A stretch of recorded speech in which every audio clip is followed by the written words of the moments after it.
Before we start going into details, we should look into what actually makes summoning spells feel so special and why they are more than just distractions. At first glance, you might look at what a summoned creature can do and think, why bother? My character can already do all of that and probably better. But that's a key point. Summons don't replace what you do, they add to it. They act in addition to your character's actions, not instead of them. Once a summoned creature is on the field, it acts independently of your turn. You can cast spells, attack, or reposition freely while your summon carries out its own set of actions. That's where their real power lies. Summons expand your action economy. If your character build grants access to a summon spell, it's like gaining an extra party member without giving anything up. The most effective summoners are full casters, or multi-class builds with at least 11 caster levels which unlock 6 level spell slots and access to the highest tier summoning spells available to their class. Some summoning spells are so easy to access, they can be considered baseline for any summoner. With just one level of wizard and the Inscribe Scroll feature, you can cast Summon Elemental, Conjure Minor Elemental, Animate Dead and create Undead. Elementals are also part of the Druid spell list, and Undead are available to Clerics by default. But two classes stand out because of unique summons that no other build can fully replicate. First, the Cleric. They are the only class that can summon Planar Ally. And while Spiritual Weapon and Guardian of Faith are usually considered Cleric only, a Bard can actually pick those up through magical secrets. Second, the Druid, who gets Conjure, Woodland Being and Grasping Vine. Those two remain exclusive to Druids, no other class can cast them. If you're judged purely by summoning power, Clerics and Druids, with one level of Wizard for scroll access, clearly come out on top. But summoning is only half the story. What truly makes a summoner powerful is how they combine spells, class abilities and items to support and amplify the swarm. These supporting traits fall into 3 main pillars worth building around: offensive support, defensive support and control. Druids are one of the 2 default summoner build options in Baldur's Gate 3, and for a good reason. Their summoning list is excellent. Conjure Woodland Being gives you 2 strong summons for its level, and while Grasping Vine is more of a niche situational tool, it still adds 1 more creature to a battlefield. Druid multiclassing usually involves adding 1 level of Cleric for Sanctuary access, which is far too powerful for summoners to ignore without a very good reason. Additionally, you can add a level of Wizard to pick Animate Dead, Create Undead, Haste and Control spells like Hold Person, Hold Monster, Slow and Hypnotic Pattern. There's also the option of taking 3 levels of Sorcerer for Meta Magic, which lets you cast Twin Haste for your summons. This comes at the cost of your level 10 subclass feature and a feat. But even a Druid 7, Sorcerer 3, Wizard 1, Cleric 1 build can still cast all Druid summoning spells, since they only require 7 levels of Druid. The high level elemental summons, which scale into Myrmidons, are on the Wizard list anyway. Despite the trade-offs, this build remains highly effective. Spore Druids. While the spore servants they summon are useful, they are generally low tier and require a steady supply of corpses, which can become a problem if you are already running Animate Dead casters. If you plan to field several of these, you will want to stockpile NPC bodies early. But the real reason to take a Spore Druid is their ability to use the armor of the Spore Keeper. This armor single-handedly provides the most impactful offensive buff for a summoning team. Since only 1 character can wear the armor, you only ever need 1 Spore Druid on your team to fully unlock its potential. You don't even need a high-level druid to make this work. A level 2 druid wearing the armor already gives your party the full benefit of this slot's signature buff. If you already have a Spore Druid covering this role, or if you don't yet have access to the armor, there are still excellent alternatives. Moon Druids are very powerful, but they are not really summoner builds until level 10. At that point, their ability to shapeshift into water myrmidons, especially when self-hasted, becomes an incredibly strong backbone for a summoning team. They deal deadly area damage while healing your entire backline every turn. As mentioned in earlier chapters, the water myrmidons healing scales exceptionally well with summoning swarms, and the shapeshifted version heals even more than the summoned one. The Circle of Stars Druids is a strong all-purpose subclass, perfect for low-level play or if you want to cast spells instead of transforming into an owlbear. The subclass adds pressure through radiant blasts, provides extra healing, and offers immunity to concentration breaks, which is a huge advantage when supporting your summons. This is a perfect match for a cleric multiclass, letting you stay safe under Sanctuary while healing and casting Moonbeam to support your summon creatures. At low levels, Circle of Stars is likely your strongest option, especially when paired with one level of Cleric for Sanctuary. At high levels, one Spore Druid becomes incredibly powerful for the entire party, but you don't need more than one. If you already have the armor of the Spore Keeper covered, Access Druids at high levels are best slotted as Moon Druids for their Water Myrmidon transformation. In short, Druids bring an excellent array of summons, strong utility at low level thanks to Conjure Woodland being in Circle of Stars, and incredible adaptability at higher levels. They are one of the most versatile and rewarding classes for summoning builds. Whether you are staying behind fields of spike growth, transforming into an owl bear and jumping into the fray, calling lightning on wet enemies or in the backline, casting spore clouds from the armor of the Spore Keeper to empower your entire army, or becoming a laser turret with moonbeams while protected by a Cleric Sanctuary, the Druid can do it all.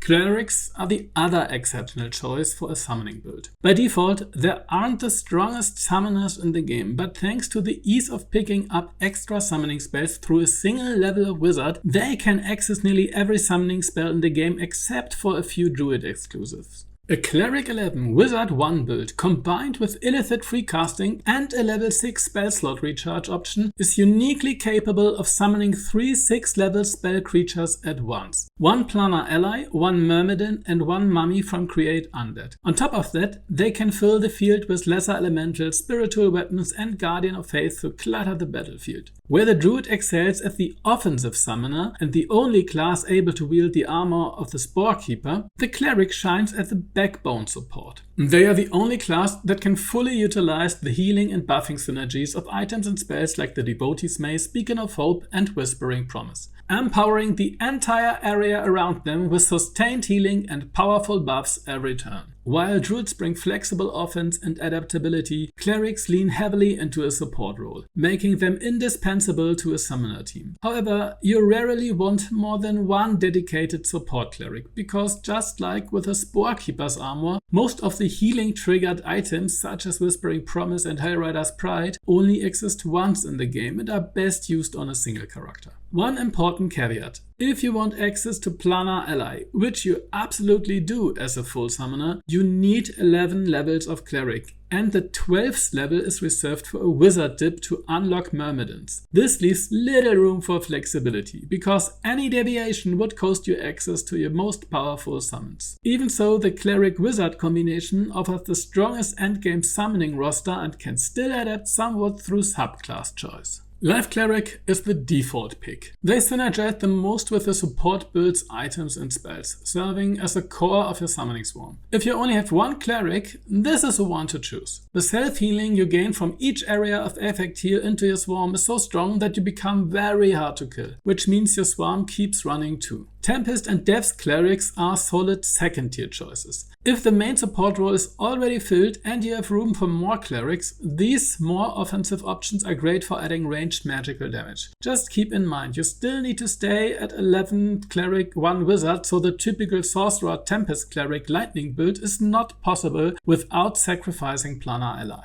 Light and Nature Clerics are optional, but still useful. Light Clerics can extend their ward to protect allies, imposing disadvantage on attacks against them. Nature Clerics bring dampen elements, which can help shield allies from elemental damage. War Clerics focus more on personal damage and don't fit cleanly into a summoner playstyle. However, they do bring Crusader's Mantle, an aura normally only available to bards and paladins, that boosts weapon damage for all allies in an area. That alone can justify them as a flex pick in the right party.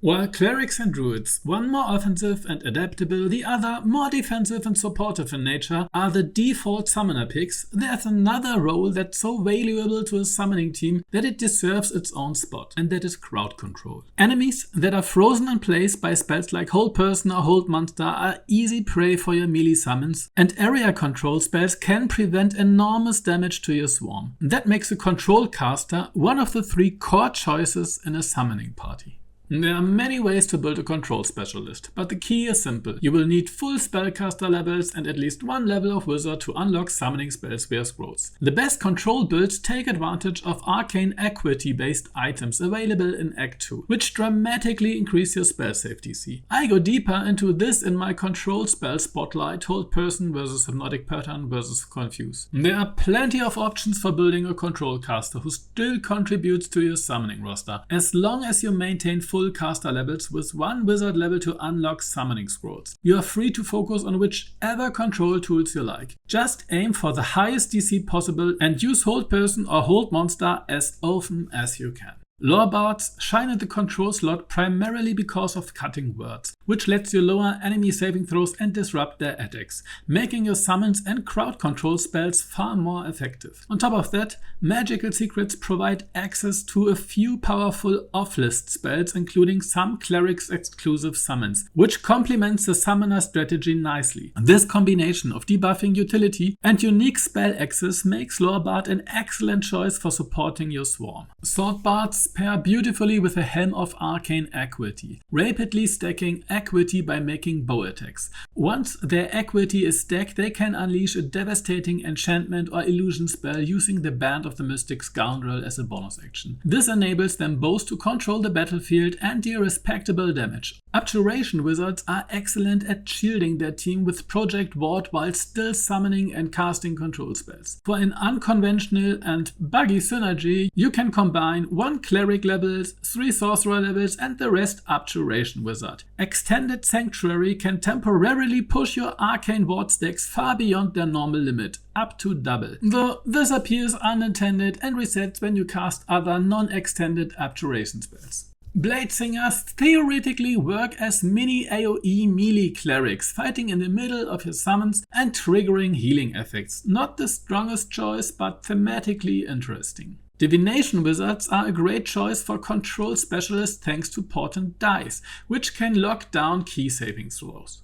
Enchantment wizards specialize in enchantments and get the split enchantment feature. But this comes online late and doesn't work with Eyebite or single target control spells that are upcast to affect multiple targets. In other words, it simply doesn't work on a lot of the spells you would want it to. That said, Split Crown of Madness is quite good and can justify the pick if you enjoy the theme. Evocation wizards are a fun pick if you want to throw fireballs without worrying about harming your summons, thanks to sculpt spells. Necromancers are an obvious choice if you want to emphasize undead. They work well in the control slot to boost your undead summons or even as a hybrid Necromancer 6 Spore Druid 6 build. This lets a wizard wear the Sporekeeper armor, though you lose access to Conjure Woodland Being. Shadow Sorcerers are always a solid choice for meta magic, especially because of Twin Taste and Haten Spell for better control. They are particularly useful because they bring an additional summon of their own while contributing crowd control. These 3 roles form the foundation of an optimized summoning party. 1 Sporekeeper Druid for offense, 1 Life Cleric for healing and buffs, and 1 control-oriented wizard multiclass. Together, they cover the fundamental pillars of a summoner team: offense, support, and control, leaving plenty of room for creativity in your 4th slot. And that's where the flex slot comes in. With the essentials already covered, this final spot is your opportunity to fully embrace creative freedom without compromising the team's core functionality. You can double down on a Moon Druid, add another control-focused wizard or bard, or even slot in a second cleric with a more offensive setup. All of these can strengthen your summoner-heavy party further. But because this last pick is less about pure optimization and more about build crafting for its own sake, let's take a look at some alternative, though less powerful options that still contribute meaningfully to a summoner team. Warlock levels do not increase your effective caster level and don't grant access to nearly as many summons as the core classes, but they still offer some compelling options. Their Hunger of Hader focus playstyle pairs beautifully with swarms of ice methods, skeleton archers and water myrmidons, all of which thrive when enemies are trapped in a hazardous zone. Warlocks also bring a couple of summons on their own. Create Undead via Mystic Arcanum, the non-myrmidon version of Conjure Elemental through the Minions of Chaos Invocation, Animate Animate Dead via Pact of the Tome, but only at base level, and stronger Familiars if you take Pact of the Chain. They are a solid flex slot if you want to add personal firepower while still contributing to the swarm. Beastmaster Rangers bring a unique scaling animal companion, a summon that stands apart from the conjured creatures available to full casters. While often overlooked in solo play or pure damage builds because of their limited synergy with personal DPS, they shine in a team focused on supporting minions. The Beastmaster's companion is a powerful addition to your army, but it requires full commitment to the subclass to reach its potential. At level 11, the pet gains major stat boosts, new abilities and an extra attack, transforming into one of the most versatile and self-sufficient minions in the game. Below level 11, you are missing out on what truly makes the subclass shine. If this pet were available on a full caster, it would be an incredibly strong addition to any summoner roster. That said, the ranger themselves can still contribute meaningfully with range damage, making this a great choice if you enjoy the fantasy of a sharpshooter fighting alongside a loyal companion. If that appeals to you, the Beastmaster Ranger is absolutely worth considering. It might surprise you. While not optimal for maximizing summoning power, it's a solid and flavorful flex slot option. Paladins, like the Beastmaster Ranger, aren't summoners themselves, and under optimal conditions their contribution to summoning power is limited. However, the utility they bring can still be extremely valuable to a summoner team. Their Aura of Protection, gained at level 6, adds their Charisma modifier to all saving throws for creatures within the aura, making your summon significantly more resilient to spells, crowd control and debuffs. Paladins also have access to key support spells. Crusader's Mantle, which adds radiant damage to every weapon attack in a large area. This scales beautifully with a swarm of weapon-wielding summons. Warden of Vitality, which let them convert their bonus action into targeted healing every turn. And classic cleric buffs like Bless, Aid and Shield of Faith, all of which remain valuable for empowering your summon army. Oathbreaker comes closest to being a summoner with Animate Dead and Control Undead, giving you 2 undead minions. It also features an aura that boosts undead and fiend melee damage by your Charisma modifier, though in practice very few summons actually wield melee weapons, limiting its value. These picks are not about pure optimization, instead they are about creative expression, party flavor and finding fun ways to support your swarm. Even if they don't bring the raw power of a druid, cleric or wizard, they still can contribute meaningfully to your summoner strategy and make your party truly your own. If you want to stay at the forefront of the summoning power curve, you will need to respec your party several times throughout your playthrough to align with key power spikes. At level 3, summoning starts to feel impactful for the first time. Spiritual weapons and flaming spheres enter the scene, and with multiple characters fielding them, you can already begin to dominate the battlefield. In the early game, light clerics stand out as the summoning powerhouse, thanks to their access to Sanctuary, Flaming Sphere, Spiritual Weapon and eventually Animate Dead at level 5. From level 7 onward, druids take over, flooding the battlefield with Conjure Woodland Being in addition to Conjure Minor Elementals. By Act 2, with access to arcane equity items, the control-oriented wizard build becomes viable and highly effective. At level 10, cleric gain Divine Intervention, which supercharges their support role, while moon druids unlock the ability to shapeshift into water myrmidons, a major power spike for summoner builds. At level 11, all classes gain access to their top tier summons. These milestones mark the major turning points in a summoner's party's growth, and planning around them will keep your swarm ahead of the curve. Depending on multiclassing, these values can shift, obviously. Here's a short template for a summoner-focused party. These builds cover the 3 core roles: offense, healing and control, plus a strong 4th flex pick. Slot 1. Spore Druid 7, Cleric 1, Wizard 1, Shadow Sorcerer 3. This build wields the armor of the Spore Keeper, enabling its strongest offensive buff for a summoning team. It also brings meta magic for flexible casting like Twin Haste or Haten control spells, Sanctuary and Moonbeam as an emergency combo. Full wizard summoning spells, Conjure Woodland Being and Grasping Vine. The trade-off is that it only leaves room for 1 feat, but it remains one of the strongest offensive summoner builds. Slot 2. Life Cleric 11, Wizard 1. A pure support build centered on healing and buffing your swarm with items like Devotee's Mace, Hellrider's Pride and Whispering Promise. This build has access to nearly all summoning spells except for the exclusive druid ones and can sustain your summons through even the toughest fights. Slot 3. Swordbard 6, Wizard 1, Paladin 2, Shadow Sorcerer 3. A control-oriented hybrid that synergizes with Helmet of Arcane Equity and Band of the Mystic Scoundrel. This build stacks Arcane Equity using Slashing Flourish, then casts Hold Person as a bonus action through the band after attacking. If the summons don't finish the held target, you can close in and use Smite to execute them. This build also has full Wizard summoning access and meta magic support. He's also capable of taking care of disarming traps and dialogue checks. Slot 4, Moondruid 10, Cleric 1, Wizard 1. A high-level summoner that can shapeshift into a Water Myrmidon for a powerful AoE damage and healing, while still summoning and supporting the Swarm. This build also brings Sanctuary, Haste and the full summoner toolkit of the Druid. Summoner builds aren't about one overpowered character, they are about many, working together, supporting each other, covering weaknesses and amplifying strength. With the right tools, spells and plenty of bodies on the field, your swarm becomes a tidal wave that rolls over encounters through sheer mass and pressure. Here are some key strategies to keep in mind when playing summoner builds. Manage area damage. Summons are very susceptible to enemy AoE attacks, but also benefit from your own AoE heals. Against enemies with strong AoEs, spread your summons out. Otherwise, keep them close to your buffers and healers to maximize support effects. Control enemy aggro. Enemies strongly prefer attacking player characters over summons, regardless of AC or remaining health. You can use this to your advantage by positioning your life cleric at the front, fully buffed, healing themselves and the swarm, and soaking hits while your summons do their work. Building for high AC makes it much safer to withstand the inevitable focus. But keep in mind that if other low AC characters are also within attack range, they will usually draw enemy aggression before your cleric. Leverage high AC summons effectively. As noted earlier, enemies strongly prefer attacking player characters if any are within attack range. And even if no players are present, they still prioritize low AC summons over tougher ones. This means your most durable summons, like Devas, Aethers and Earth Myrmidons, are usually ignored entirely. To counter this and actually make use of their high durability, you can form a Vanguard squad.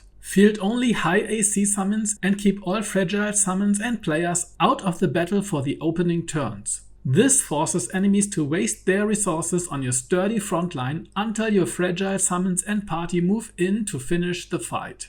Synergize ranged summons with terrain control. Ice Methods, Skeleton Archers, Cambions and Water Myrmidons shine when paired with spells like Spike Rose or Hunger of Hadar. Position them with your ranged characters and punish anything that enters the hazard zones. Support melee summons properly. Zombies and flying ghouls are more effective alongside melee characters who can prone or disable enemies. Items like the Circle of Bones and spells like Hold Person dramatically improve their impact. Even low-level spore zombies can shred held targets due to autocrits that would otherwise shrug off their attacks. Buff and heal your summons. Don't treat them as disposable. They scale very well with team buffs like Aid, Beacon of Hope or Bless, and proper healing can keep them on the field far longer. Stack multiples of the same summon. Many summons have low DC for their abilities, but you can overwhelm enemies through sheer numbers. For example, 4 Cambions can quickly eliminate a single target. 4 Water Myrmidons can heal more than a pure cleric. 12 Flying Ghouls can obliterate a field of prone enemies. Initiative matters. While your summons don't benefit directly from your character's initiative, acting early allows you to cast defensive spells, lay down control effects and set up terrain hazards before the enemy moves. For example, your ghouls can only capitalize on prone enemies if the character casting Command Grovel acts before them. The easiest and most effective way to take care of this is slotting the alert feed. A full summoner party is greater than the sum of its parts. Plan your roles, position your swarm intelligently, and don't be afraid to stake identical summons when needed. With the right strategy and a little creativity, you can turn any battlefield into a playground for your minions. Bless increases the attack rolls of both physical and magical attacks, as well as saving throws, which is already strong. But with the Staff of Arcane Blessing, the bonus becomes even more impactful for spell attacks, making magical summons especially deadly. This is a massive boost for summons that rely on attack rolls, like Cambions or Water Myrmidons. It translates directly into higher accuracy and more consistent damage for each creature affected. In most parties, Bless is often applied passively through the Whispering promise. This is especially effective when you are surrounded by your own summons and can pair it with group healing. But even as an active concentration spell, Bless holds strong value, particularly when your summons are fighting away from you. Think rooftop cambions while you and your main party hold the streets. It's cheap, it's accessible, and it's one of the most reliable buffs for summon-focused play. If your summons rely on attack rolls, this spell is hard to skip. As a note, the stuff of Arcane Blessing tooltip is misleading. It only enhances attack rolls made by spells, not physical attack rolls over what Bless already does. If your summons don't make magical attacks, skip this stuff. Shield of Faith gives +2 AC, and if you watched the Deva section earlier, you already know what that means. The higher your starting armor, the more effective every point becomes. Frontline summons like the Deva, Earth Myrmidon, Aether or high-level Beastmaster companions already sit in the low 20s for AC. Adding +2 can push many enemies down to a 5% hit chance or close to it, a massive survivability gain. If you are not concentrating on anything more urgent, Shield of Faith is one of the best ways to keep your tanky summons alive longer, especially when holding choke points or when using tactics to redirect aggro.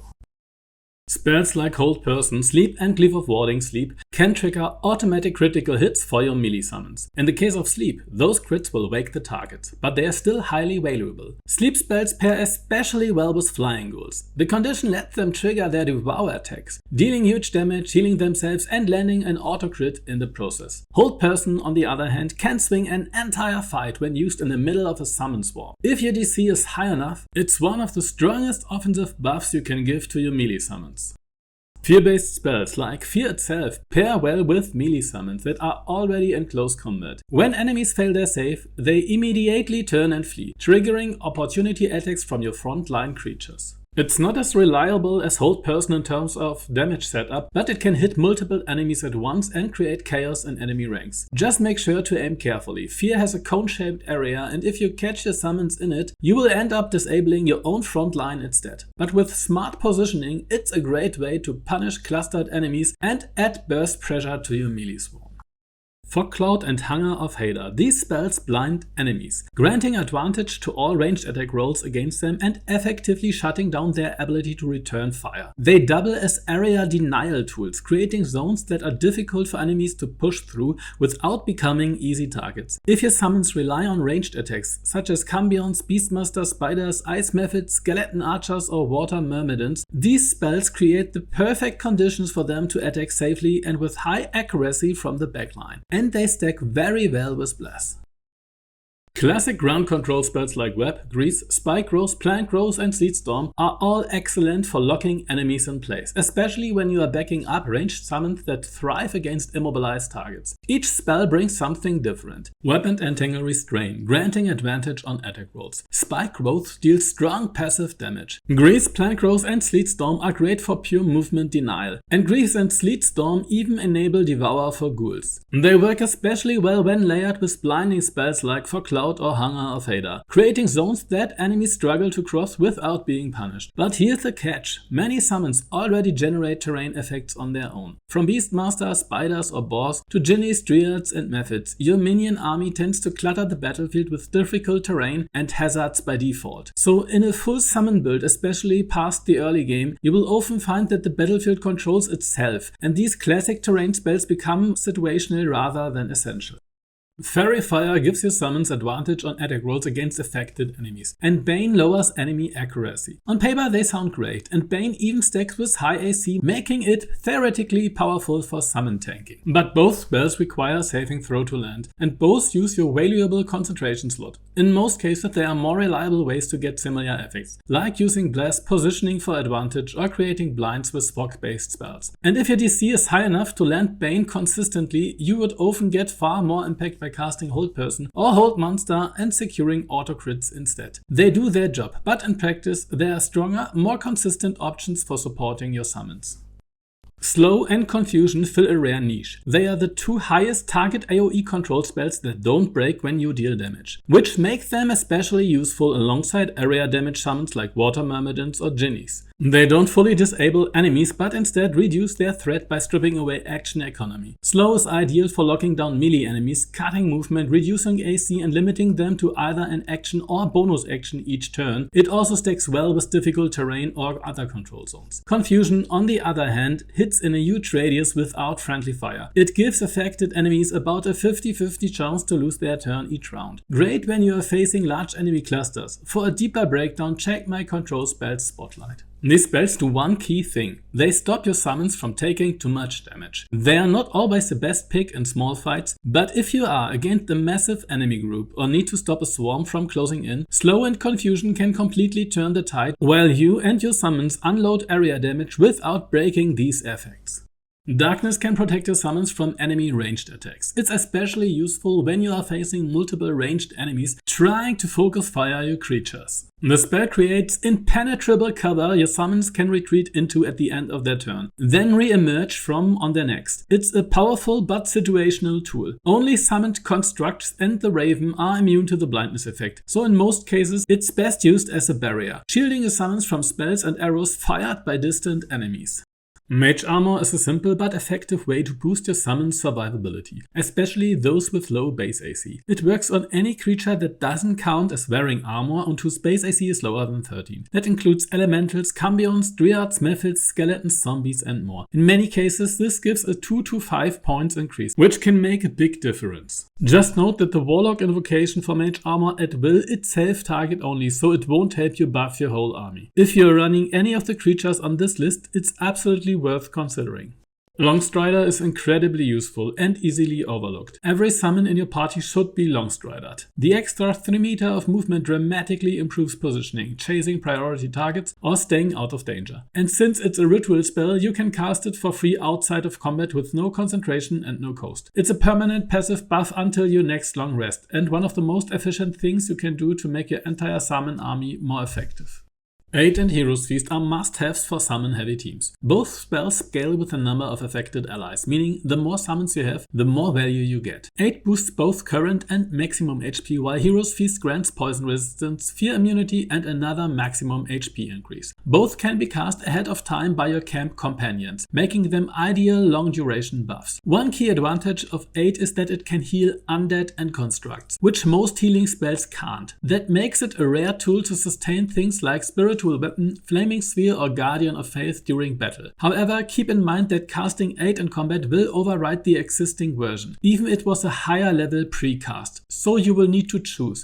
Do you preserve the max HP from your camp casted Aid, or use a lower level one to save a summon mid-fight? Either way, both spells are invaluable tools for any serious summoner, and every team should have access to at least one of them through a cleric or camp follower.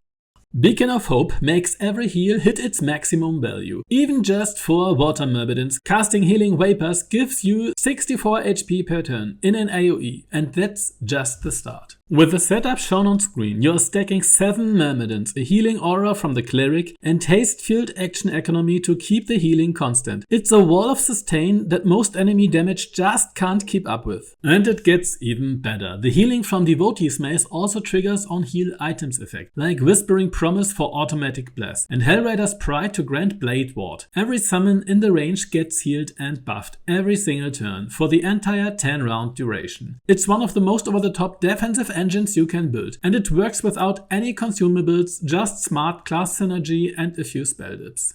One thing worth highlighting, mass healing spells scale exceptionally well with summoner teams. Whether it's mass cure wounds, mass healing word or aura of vitality, healing 5 or 10 summons in one cast is simply more efficient than healing just your party. Add Beacon of Hope on top and every heal becomes a full value top off. That makes AoE healing a much stronger option in summoner builds than it would be in most standard parties.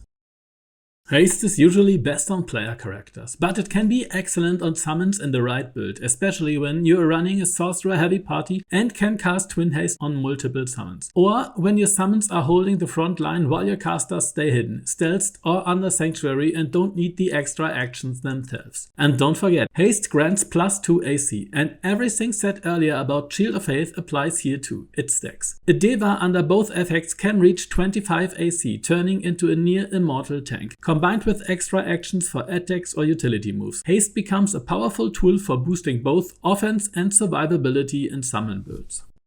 Some summons come with full damage immunities, and that means you can drop harmful AoEs like Wall of Fire or Cloud Kill directly on top of them. Fire elementals can tank through Wall of Fire while holding the line, and poison immune summons have no issue wading through Cloud Kill. One standout example is Grasping Vine. It thrives in poison clouds, pulling enemies back in while they try to escape or reposition. This kind of setup can force enemies to back off, wait out of the effect, or switch to ranged attacks. Either way, it creates space for your team to control the flow of battle while your summons stay in the thick of it.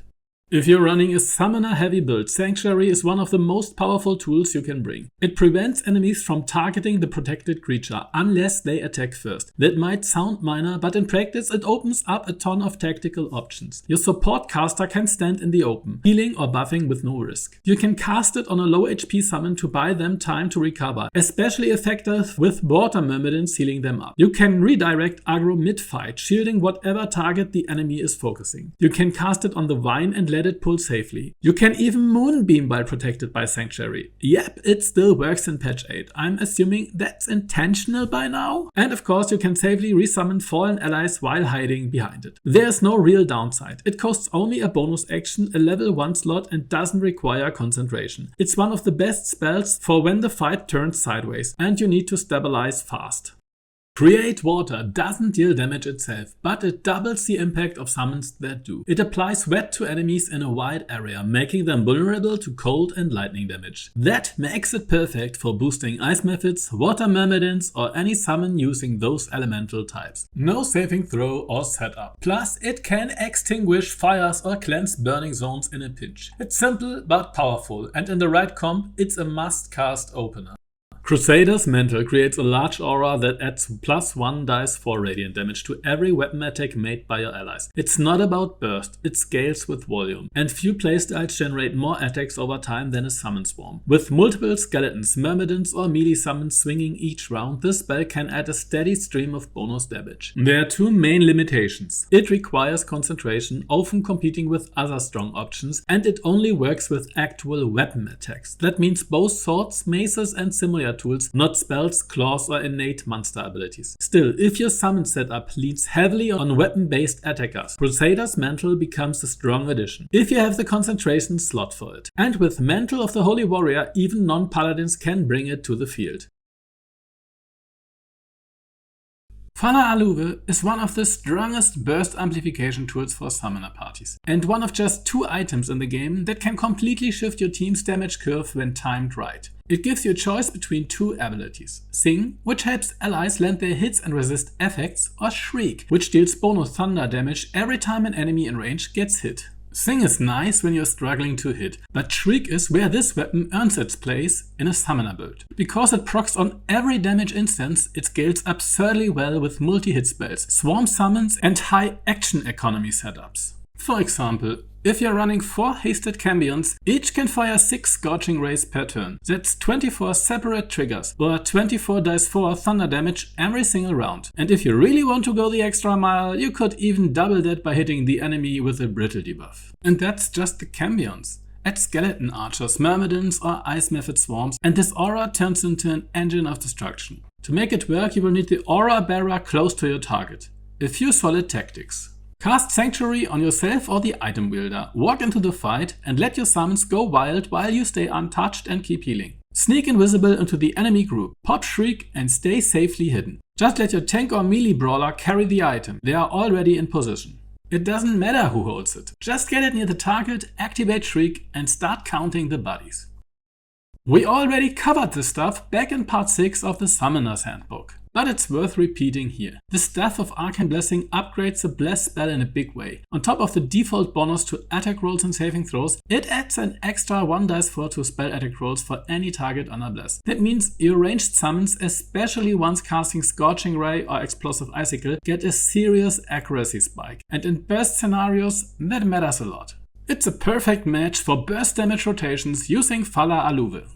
The armor of the Spore Keeper requires you to run at least one Spore Druid in your party, but the payoff is incredible. The Haste Spore effect lets you cast an AoE cloud that grants haste to anyone who walks through it. That includes your summons. No need for twin spell, no high level spell slots burned, just drop the cloud and send your summons through, and they emerge hasted and ready to double their damage output. This works especially well for ranged summons like Cambions, Ice Methods, Water Myrmidons, or a swarm of Skeleton Archers. Melee summons can benefit too, but the short duration of the cloud makes it harder to set up without careful positioning. You only get one use per long rest, but you can realistically haste every summon on the field if you time it right. And when you stack this with Planar Ally and the Staff of Arcane Blessing, your summon army turns into a 3-turn tempest of total destruction. Some of the most powerful effects in summoner-focused builds are triggered automatically when you heal a living creature. This typically means casting spells like Mass Healing Word or activating class features like the Life Cleric's Preserve Life. But thanks to one key item later in this list, you can even trigger these effects passively, without spending spell slots. When used together, these tools create what's effectively a protective dome, a zone where your summons are healed, buffed, and much harder to kill, just by standing near your support caster. The Whispering Promise is a deceptively simple ring, but in summon-heavy teams its value skyrockets. Whenever the wearer heals a creature, the target automatically gains the Bless effect, a +1 dice for a bonus to attack rolls and saving throws for 2 full turns. What makes this so effective is how it interacts with mass healing. If you drop a group heal on 6 summons, every single one of them gets the buff. No extra action required. It even works with class abilities like Preserve Life from Life Clerics, making it extremely efficient for support casters who want to boost their front line with minimal setup. This ring is a great entry point to the Healing Aura combo chain we will build throughout this chapter, one where every point of healing triggers multiple defensive or offensive benefits at once. Hellrider's Pride and its upgraded variant, the Reviving Hands, add another layer to the healing triggered synergy chain. Whenever the wearer heals another creature, that target gains Blade Ward for 2 turns, meaning they take half damage from weapon-based bludgeoning, piercing, or slashing attacks. This effect is particularly strong for low-tier summons, which often lack native resistances. Dropping a single group heal can dramatically increase your army's survivability, especially when you are fielding early game elementals. Together with the Whispering Promise, this is part of a set of healing triggered effects that turn your support caster into a walking protective dome generator, shielding and healing your summons while passively strengthening their offensive potential. The Boots of Aid and Comfort follow the same pattern as the previous items, triggering an effect each time the wearer heals a target. But instead of granting buffs like Bless or Blade Ward, these boots provide a small but consistent boost of 3 temporary hit points to each healed creature. On paper that may not seem like much, but in summon-heavy parties, even a few extra hit points per creature can make the difference between surviving a counter-attack or being wiped out by AoE splash damage. While they are not as game-changing as the Whispering Promise or Hellrider's Pride, they are still a valuable addition to your healing trigger synergy chain, especially when you are aiming for total coverage of offense, defense, and durability. The final puzzle piece of our healing trigger chain is the Life Cleric's Blessed Healer passive, backed up by Vapira's Crown. The role of this setup is keeping your support caster alive while they keep your summons alive. Blessed Healer triggers once per target healed, which means every big group heal can restore massive amounts of HP to your caster, often enough to completely refill their health bar. Vapira's Crown doesn't scale the same way. It only heals once per healing spell, no matter how many allies are affected. But that doesn't make it useless. On large AoE heals, its contribution is minor, but in smaller skirmishes or when healing just 1 or 2 allies, the Crown shines as a consistency tool. It helps smooth out your self-sustain, making sure you're always recovering something, even in low pressure turns. Altogether, this setup turns your support caster into the unbreakable heart of your summon swarm. The army might fall one by one, but the heart keeps beating. Small bonus synergy tip. If your cleric is overflowing with self-healing, often far more than they actually need, why not make use of that surplus? The Transfuse Health Illithid power lets you spend half your current HP to heal another creature. It's a clever way to convert your passive healing engine into targeted emergency support for a key summon or ally. The Devotee's Mace is the capstone of the entire Protective Dome strategy, and one of the strongest passive support weapons in the game. It emits a 10-turn healing aura that restores 1d4 HP to all nearby allies at the start of their turn. If you're running a life cleric, that small tick triggers their level 6 passive, and when combined with Beacon of Hope, it becomes a guaranteed 4 HP per round to every ally in range. And more importantly, that healing tick activates every on-heal synergy we have talked about in this chapter, without you doing a thing. So what does that mean in practice? With this mace active, you have created a zone where your summons are passively gaining Bless, receiving Blade Ward, getting temp HP and regenerating health every round. This will not work on undead or constructs. Be aware of that. And no, we are not even going to talk about what happens when you bring mercenaries into the setup. Just imagine, you hire a mercenary for a day, send them through a crash course in How to Cleric 101, respec their entire class, have them call down a once-in-a-lifetime divine miracle to receive this powerful sacred relic, then hand them a modest paycheck and send them on their way, leaving behind yet another Devotee's Mace to throw on the pile. At some point, even Scratch might end up with one just to play fetch. You have created an interconnected reactive aura grid, pulling out healing every turn, keeping your summons alive and transforming each one into a hardened, regenerating, precision-hitting elite unit. The next two items don't interact with the healing synergy lineup, but they help patch some defensive gaps, especially for undead and construct summons that are normally left out of those effects. The Abyss Beckoners promise a powerful defensive boon, a toggleable aura that grants near universal damage resistance to your summons. Unfortunately, the trade-off is steep. Every turn the aura is active, your summons must make a DC Wisdom saving throw or become afflicted with Demon Rage, turning hostile to your own party. This check happens regardless of combat, and unless you remember to toggle the aura off constantly, you're likely to lose control of your summons before long. This effect applies only to the items Vera's summons, not to those controlled by other party members, and most high tier summons already come with built-in resistances or can be buffed safely through healing triggered effects like Blast, Blade Ward and Temp HP via cleric item synergies without the risk of betrayal. Here's where things get interesting. The spell Calm Emotions prevents creatures from becoming charmed or frightened, and in this case also suppresses the Demon Rage effect, making your summons immune to those madness while the spell is active. This creates a viable combo. Cast Calm Emotion to suppress the hostile transformation, activate Demon Spirit Aura, enjoy full damage resistances on your summons without risk. The downside? Calm Emotions requires concentration and has a short radius. It also competes with other critical buffs like Blast, Beacon of Hope or Haste. But if you can manage your concentration economy, this combo completely neutralizes the glove's downside. If you're running a solo summoner setup using only immune or wisdom resistant summons, or if you're willing to dedicate Calm Emotions to lock down the madness, then there are some arguments to be made for Abyss Beckoners. But for most party compositions, the fact that it only benefits one of your party summoners and the risk of accidentally triggering a mutiny mid-fight isn't worth the trade-off, if you're not specifically building for it. The Circle of Bones offers a rare defensive boon for undead summons, granting them resistance to physical damage as long as they remain within 6 meters of the Vera. And no, it doesn't work on Astarion sadly, but the wiki says it will work on other vampires in your party. It also extends to creatures with a Fiend tag, which includes Shovel, Conjured, Imps and the Cambion from Planar Ally. While many high tier summons already have built-in resistances, lower tier undead, particularly those that can't benefit from healing trigger effects like Blade Ward or Temp HP, gain a lot from this aura. That make this helmet especially useful for supporting a real line of skeleton archers or protecting any undead frontline unit that lacks native damage reduction. So if you're fielding a rattling horde of boneheads, consider parking a second summoner nearby with this crown equipped. It might just keep the stitching in those old bones from falling apart a turn too soon.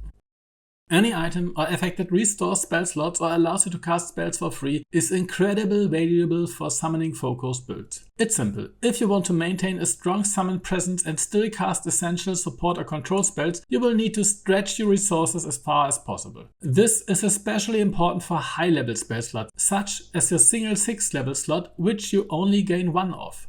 Free casting and spell slot restoration effects help you bypass that limit entirely, allowing you to summon multiple high-tier creatures or save key spells for crucial moments. Here is a list of key items that fall into that category, each one helping you restore spell slots or cast powerful spells without spending them. Makohesh Key, found in Ramazid's tower, which is accessible through a portal in Sorcerer's Sundries in Act 3. Lets you cast one spell per long rest without using a spell slot. Staff of Spell Power, found in the House of Hope in Raphael's Vault across from the entrance to the boudoir, functions the same as Makohesh Key. Illithid Power's Free Cast, unlocked through the Tadpole skill tree, grants one true free cast any spell, any school per long rest. Spellcrux Amulet, found in Moonrise Tower's prison worn by the Warden, restores one spell slot of any level including level 6. Potion of Angelic Slumber, rare loot and occasional vendor item, function like a mini long rest, fully restoring spell slot mid-dungeon. With these tools you can significantly extend your summoning arsenal and keep pressure on the battlefield without burning through your top tier resources.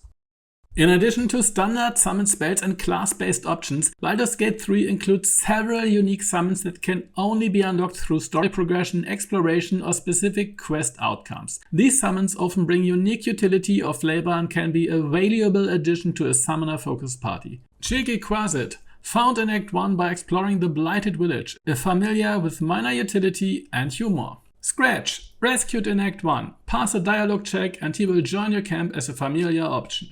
Quoth the Raven, unique variant tied to the He Who Was quest in Act 2. Danse Macabre, gained by completing the Necromancy of Thay questline, starts in Act 1, concludes in Act 3, Summons for Ghouls. Kana Winterblood, summoned after completing the Hack questline, raised as a zombie. Spore Servants, temporarily gained during Sovereign Glad's quest in the Myconid colony in the Underdark, lets you animate monstrosities as allies. Mizora's Cambion, castable from the Infernal Rapier, granted in Act 2 if you ask for a reward during Mizora's Mind Flayer colony quest, requires well-being in the party when freeing her. Ask the Intellect Devourer, met aboard the Nautiloid in the game's intro. If kept alive, it returns as a summon in Act 2. Shadow Lantern Wraith, obtained in Act 2 by acquiring the Shadow Lantern in Balthazar's chamber. Sights of the Seelie summon Deva. Found in the Sorcerer's Sundries basement in Act 3, the spell can be inscribed by a wizard.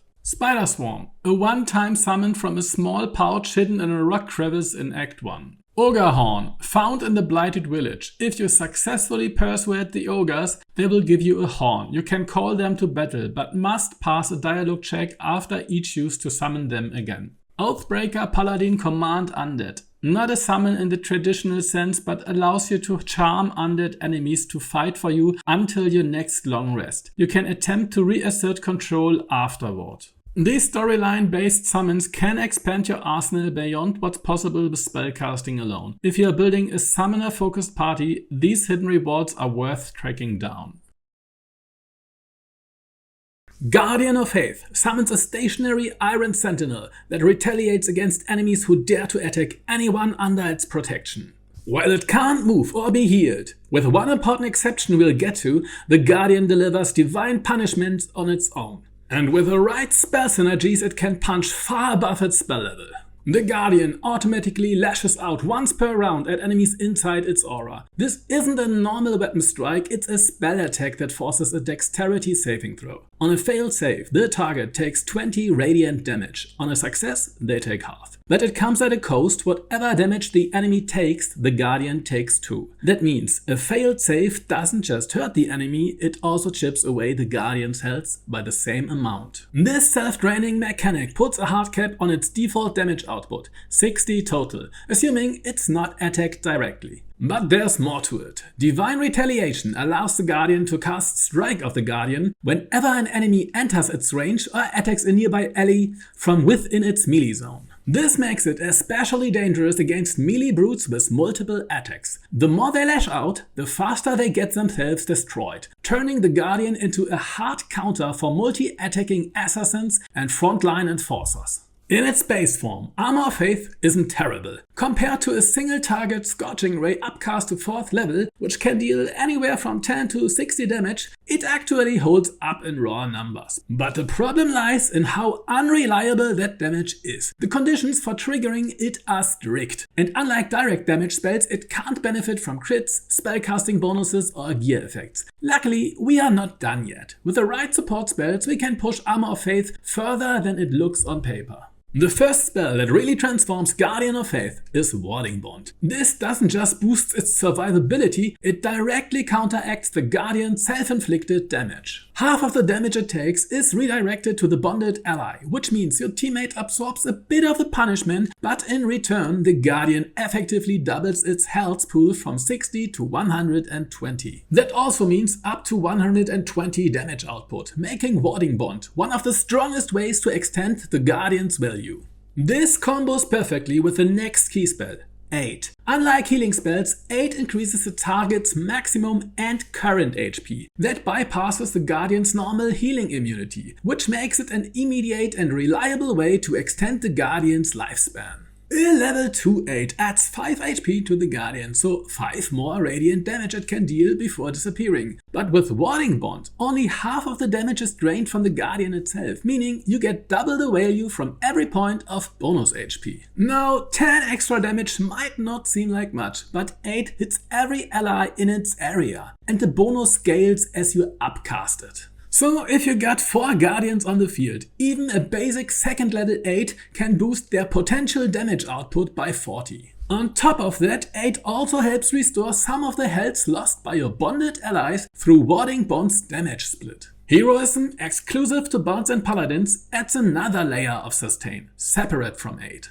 While 8 increases maximum HP, Heroism grants 5 temporary HP at the start of each turn, shown as a bonus after a plus on your health bar. Since they come from 2 different systems, max HP and temp HP, the effects stack.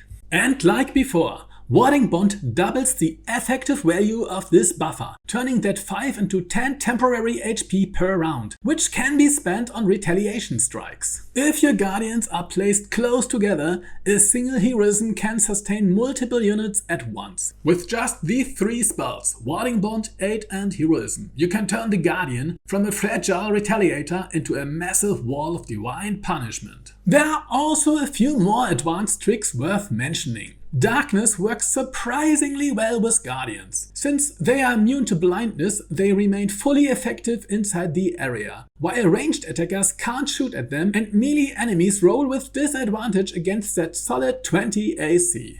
Globe of Invulnerability can block all damage to the Guardian, including its own self-inflicted damage, as long as even a small part of it is inside the globe. But since enemies can freely walk into the area and become immune to the Guardian's retaliation while inside, it's not something you would usually want to spend a precious 6th level spell slot on. That said, if Globe is already part of your strategy, it does provide a handy extra layer of protection at no additional cost. Projected Ward from an Abjuration Wizard can absorb some of the damage from enemy attacks targeting the Guardian. While it doesn't mitigate the Guardian's self-inflicted damage, it's still a helpful way to reduce incoming pressure and extend its lifespan, especially when layered with other defenses. Haste gives the Guardian an extra action, which means 2 strike of the Guardians per turn. It works, but most of the time haste is better spent on other targets. Mage Armor increases the Guardian's AC from 20 to 21, but that's rarely worth a spell slot or action. Like most summons, Guardians can be resummoned under Sanctuary without breaking the effect, good for safe repositioning or reinforcement mid-fight. Finally, there's Death Ward. If the Guardian drops to 0 HP while protected by Death Ward, it won't disappear, and the Death Ward effect stays active for the rest of the Guardian's duration. Instead, the Guardian lingers at 0 HP, becomes unhealable by 8, but still draws enemy attention. In this state, it's essentially a radiant, unkillable decoy. It can't attack anymore, but if you can redirect aggro onto it, the Guardian can soak damage indefinitely. But you won't be able to bring it back until it fades away when its duration ends. What begins as a fragile Radiant Sentinel becomes a wall of radiant punishment, especially when fielded by a team built to sustain it. Guardian of Faith is a unique summon that functions more like a divine spear wall than a traditional combat ally. It excels at punishing melee enemies who get too close, making it ideal for holding choke points or protecting your party from behind a safe front line. Its biggest drawback, whether enhanced through synergies or cast draw, is its heavy reliance on precise enemy positioning. It struggles in multi-target fights, and it's nearly useless against ranged enemies. To deal meaningful damage, it needs a single melee target to remain within its retaliation zone and attack multiple times per turn, putting the Guardian at constant risk of being worn down in the process. To make the most of it, you will need to reposition enemies into its range using tools like the Grasping Vine, Black Hole, Telekinesis, or even a simple shove. On paper, it's powerful. In practice, it rarely performs at its full potential unless your party is built to support it and your battlefield control is tight. And let's be honest, if you were the enemy and the cleric suddenly conjured a towering, motionless statue with a glowing greatsword, then ducked behind it giggling, wouldn't you just wait a minute until it disappeared too? I can't blame enemies for hesitating to walk straight into a divine guillotine. But when you pull it off and bait enemies into a stacked cluster of buffed up guardians, they can wipe out frontline threats in an instant. Planar Ally lets you call upon divine champions, infernal assassins, or mystical spirits from beyond the wheel. Whether you are summoning the wrath of the hells, the might of the heavens, or a scheming djinn, each brings something powerful to the battlefield.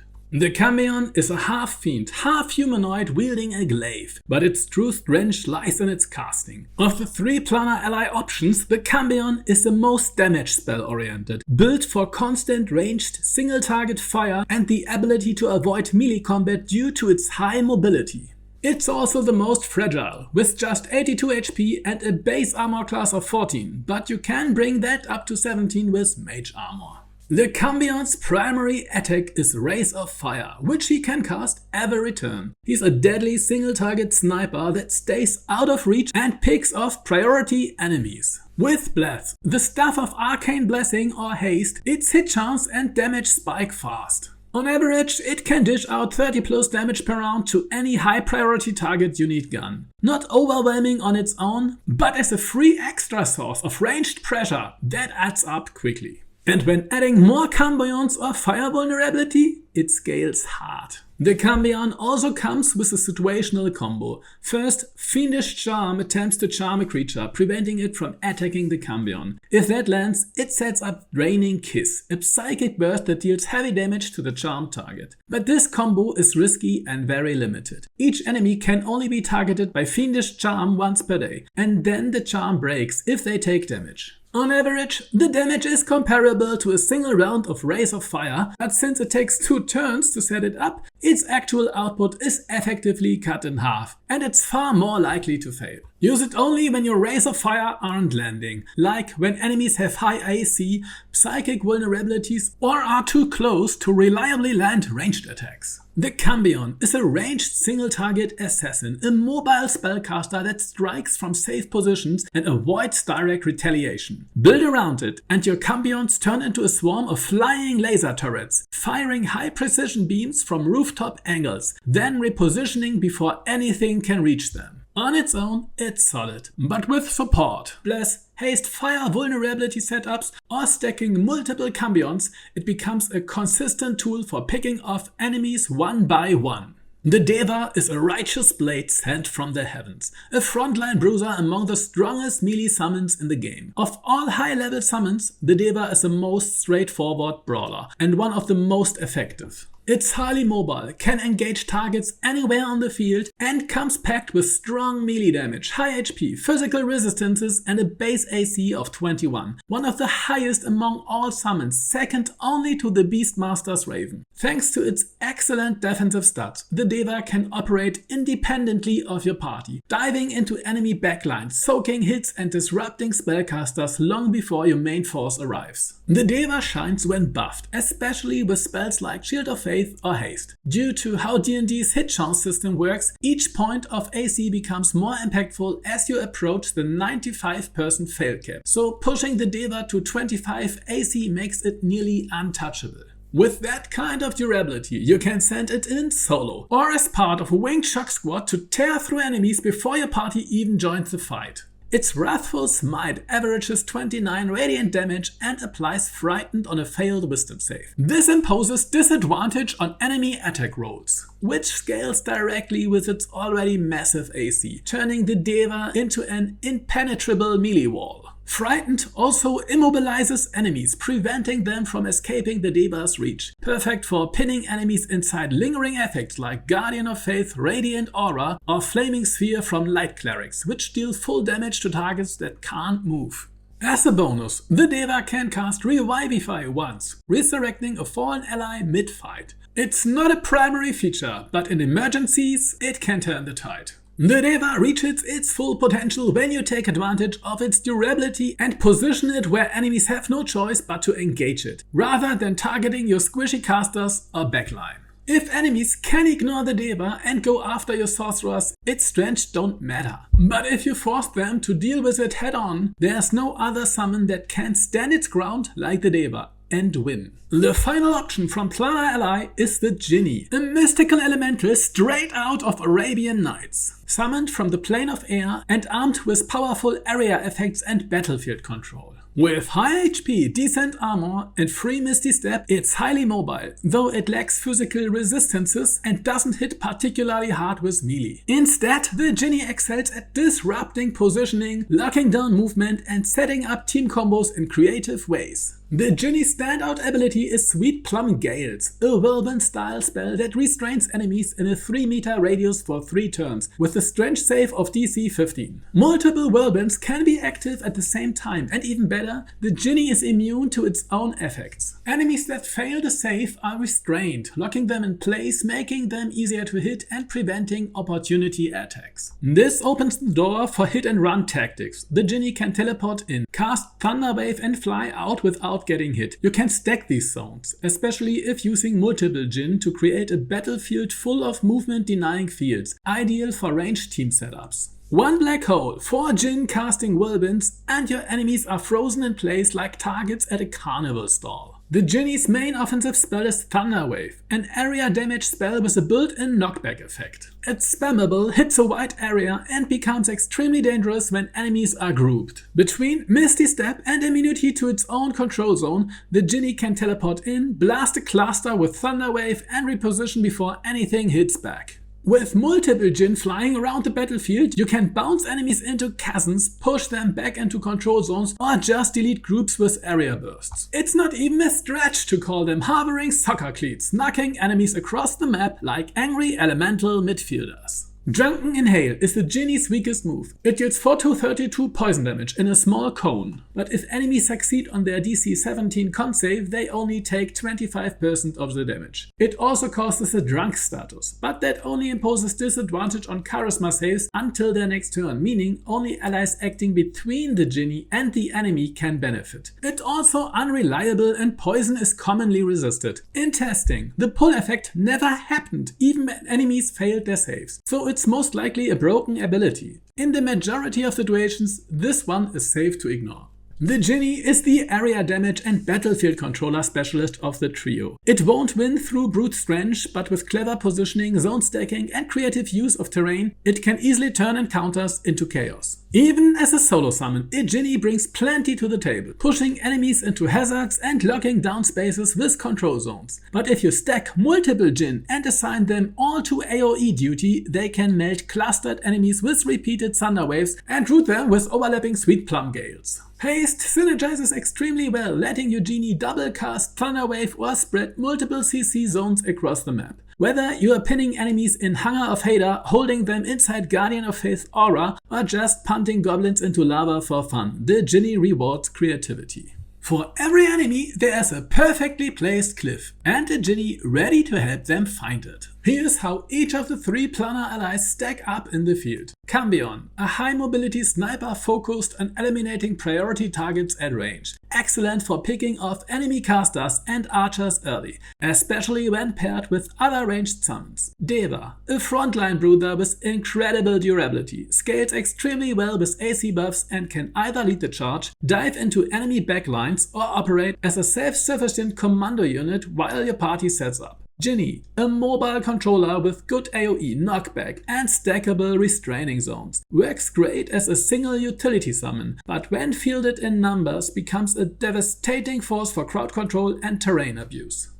Spiritual Weapon summons a glowing ethereal weapon sent by your deity to assist you in combat. It's a 2nd level spell, costs only a bonus action, requires no concentration and sticks around for 10 turns, making it one of the most resource efficient summons in the game. For clerics, it's a go-to in nearly every situation. It's cheap, quick to cast and reliable. It deals consistent damage that scales with your spellcasting modifier, and it uses both your spellcasting stat and proficiency bonus for attack rolls. While its HP and AC are low, it's more durable than it looks thanks to its build and resistances. And even if it gets destroyed, it's trivial to resummon, it's just a bonus action. The weapon's biggest limitation is its slow movement speed, which can waste turns if you summon it too far from your intended target. To avoid this, always try to spawn it directly next to ranged enemies to pressure them, or near the front line where melee enemies will engage. If you summon it early near a melee foe who then ignores it and rushes to your backline, the weapon may spend 3 to 4 turns chasing without landing hits. There are 6 variant forms of Spiritual Weapon, each with a unique special effect. Most of them are one-time use with a low safety C, so they are more of a bonus than something to build around, but in the right situation they help.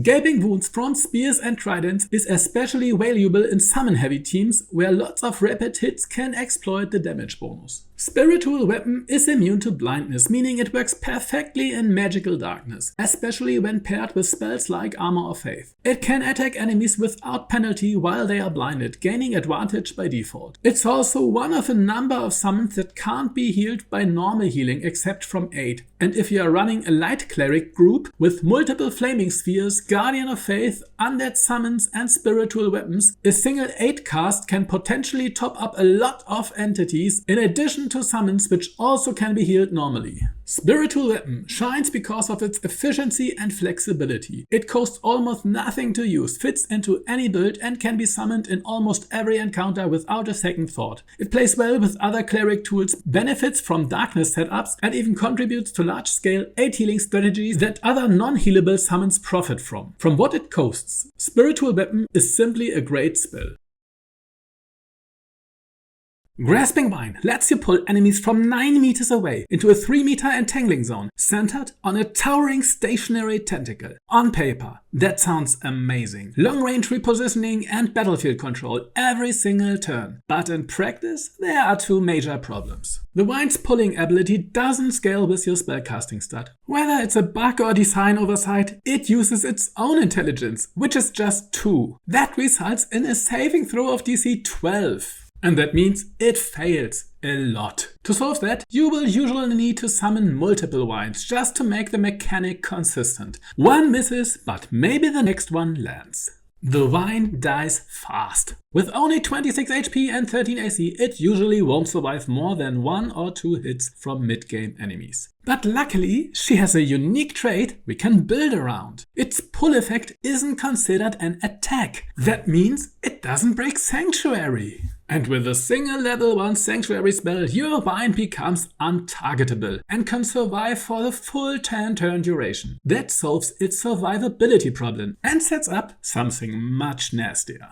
Now that it can actually survive long enough to function, we still need one more thing: damage. And that's where Cloudkill comes in. Grasping Vine is immune to poison, so you can cast Cloudkill right on top of it without any risk. Now, every time the Vine pulls an enemy in from outside the cloud, just like with Moonbeam and Cloud of Daggers, they immediately take Cloudkill damage. And remember, they are also being pulled into the Vine's entangling field. If they fail their strange save, they are restrained and stuck in the poison. Even better, Entangle effects were off at the end of the enemy's next turn, not at the beginning like with Web. So even if the effect is triggered by the pull, not by their own movement, they are rooted for their entire round. That means they are stuck with disadvantage on attacks, can't move, give your team advantage on every shot, and remain trapped in the poison cloud while your whole party tears them apart from a safe distance. Put simply, your vine just drags them into a poison cloud, wrapped them in twisting roots, and refuses to let go. That's a textbook toxic and very deadly relationship. Grasping Vine is underused and very niche. Its low DC, fragile health pool and high spell slot cost make it look terrible at first glance. And in isolation, it kind of is. But once you layer in Sanctuary for defense and Cloud Kill for damage, it transforms into a lethal zone control tool.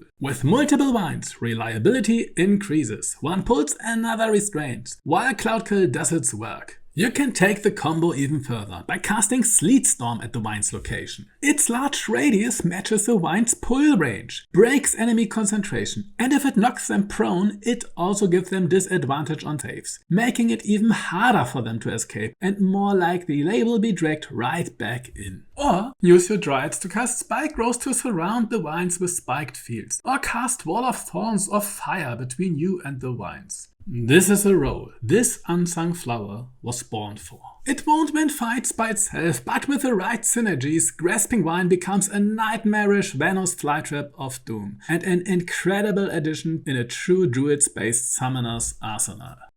Beastmasters can summon a variety of loyal animal companions to fight by their side, each with their own unique roles, stats and playstyle. As you level up, they scale alongside you, gaining extra attacks, new abilities, bonus action options and improved survivability. Your pet will evolve from a frightful puppy into a battle-hardened companion, one that charges into the fray, reviving dying allies and fights shoulder to shoulder with you. Eventually, they will become like an overpowered lassie on steroids. Let's dive into each one, starting with a bear.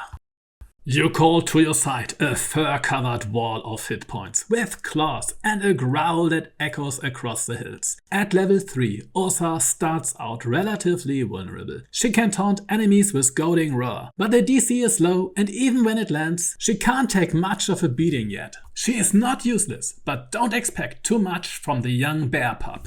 Things start to change at level 5. Ursa becomes sturdier. Her roar has a real chance to land on one or two enemies and most importantly, she learns Honeyed Paws. If the target is holding a weapon, she disarms them. If they are unarmed, she knocks them prone. No saving throw, just a hit roll. That's essentially like casting Command Drop Weapon every turn while dealing damage. Ursa still isn't a true tank yet, but she's oppressive and disruptive, turning heavy-armed threats into helpless tin cans. At level 11, Ursa finally earns her name, Ingens. She gets a big leap in stats, double attacks per turn, stronger taunts, and can use Honeyed Paws twice, disarming or knocking down multiple enemies each round. She also gains the ability to summon a secondary Ursa Major, AI controlled but useful for adding frontline pressure. By her final form, the bear stands shoulder to shoulder with top tier summon spells. She scales extremely well with buffs, whether it's resistance, healing or extra actions. Ursa excels as a defensive support summon. She doesn't pump out raw damage, but she absorbs hits, draws attention away from squishier allies, and she disrupts enemy actions, forcing them to drop their weapons. It's basically playing inverse fetch. Instead of them throwing sticks for the bear knocks weapons out of their hands and they have to run off and fetch them back.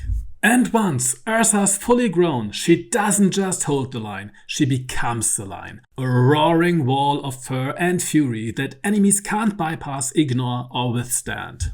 Varus is your raging little berserker, bringing ferocity, damage and a surprising amount of control to the battlefield. But at level 3, he is basically just a helpless piglet. He barely has any meaningful defenses and his signature board charge is very likely to miss at every attempt. Even worse, that charge often leaves him exposed deep in enemy lines, with lucky to survive a single hit from a goblin. At this point in the game, almost every other ranger companion is a more impactful pick. At level 5, Varys evolves into Varys Major, now wearing a horned helmet and glowing eyes, like he just walked out of a Warhammer Orc and Goblins army list. He gains access to rage, just like a barbarian. That means physical resistance, bonus damage and more durability. Plus a second tusk attack every turn via Frenzied Strike as a bonus action. He started as a loyal piglet, but skipped the early training, give him a few levels, and now he is headbutting everything in sight, like you forgot his snack time. The power spike at this stage is massive, and in terms of raw damage output, Varys Major is one of the best companions you can get at level 5. At level 11, Varys becomes Varys Calamitosos, and the battlefield starts to get messy. More durability, better base stats, and a nasty new trick: kick up mud. It's a huge 9-meter cone of slop that slows enemies, cutting their movement in half, and combines that with a thick field of mud, which is difficult terrain and stacks another layer of slow, and cuts both the AC and deck saves, all in one go. It has a trade-off. It costs you an action and doesn't do any damage. So each turn you have to choose between 3 hard-hitting attacks or coating enemies and debilitating mud to make them easy targets for your team. Unlike the bear, Varys can't apply crowd control while dealing damage. But when he focuses on setup over smashing, he becomes a serious enabler for team-wide punishment. Varys starts off extremely weak, but hits a massive power spike by mid-game. At level 5, he's arguably the best damage-dealing pet. Later on, that raw damage plateaus, and the damage difference between him and the other pets shrinks, but he gains battlefield control that few other companions can match. Each turn becomes a decision. Do you enter rage and chew through your enemies? Or do you kick mud, lock down the front line, and open them up for ranged burst from your allies? He might be a bit of a dirtbag, looking like an orc boy's mount, slinging mud and losing his temper. But he's tough, effective, and kind of adorable in his own special way. Sometimes it's the inner values that count. At level 3, the creepy wolf spider Aranea crawls onto the battlefield. She's well armored early on, but can still fall to a lucky hit. But it would be a mistake to underestimate her. She brings a huge advantage right from the start. Her web ability, smaller radius version of the wizard spell, can be cast outside of combat and doesn't require concentration. This makes her pre-weave entire battlefields with sticky terrain, primed to trap whatever walks in. At level 5, Aranea evolves into Aranea Major, gaining better durability, stronger webs, and a new ability, Cocoon. Cocoon is able to hold a creature paralyzed for up to 3 turns, requiring recurring saves and 2 failed saves before the enemy will lose its first turn and breaks instantly on damage. On paper, Cocoon sounds strong, but in practice, with such a high chance of not even working, it's often better to ignore it. But her web gets a major power spike, jumping to DC 15. This 20% boost to web capture chance transforms her into a lurking mastermind. Enemies who walk into one of your carefully placed traps are now far more likely to get stuck. This is where she starts to feel like a predator. Enemies don't know it yet, but their fate was sealed the moment they walked into the first of your dozened webs. At level 11, she becomes Aranea Aculata, armored in a shimmering azure carapace and nearly impossible to hit. And this is where her playstyle shifts from trap layer to executioner. She gains Bursting Brood, a deadly ranged attack that when used with her extra attack can hit up to 2 enemies per turn and infects them, no initial save. Each infected target takes damage every turn until they pass a recurring con save. Combine that with her powerful web zones and enemies are stuck, slowly dying as they try to crawl out of their lair. She becomes both a sniper and a zone controller, dishing out consistent damage while locking down the map. Aranea starts useful early on, with excellent utility at level 3 thanks to her pre-castable webs. This gives her tactical value far beyond her modest stats. If you have seen my web spotlight video, you already know. Web works best as a ground effect placed between you and the enemy, not directly on top of their head. Aranea's ability to place this preemptively makes her ideal for setting the stage for ambushes or holding choke points. Her damage is underwhelming in early levels, but once Bursting Brood comes online, she becomes a strong ranged focus companion. She can infect and trap entire groups of enemies, while your other summon or party members clean up the mess. But beware, web surfaces are flammable. One stray firebolt or a torch can undo your whole plan, so plan ahead where you lay your webs. When played to her strength, Aranea is a master manipulator, a fate weaver who lays down a battlefield of death, lures enemies in and watches them fall. Poisoned, webbed, infected, doomed. She is a shadow that waits. She is your trap-laying reaper.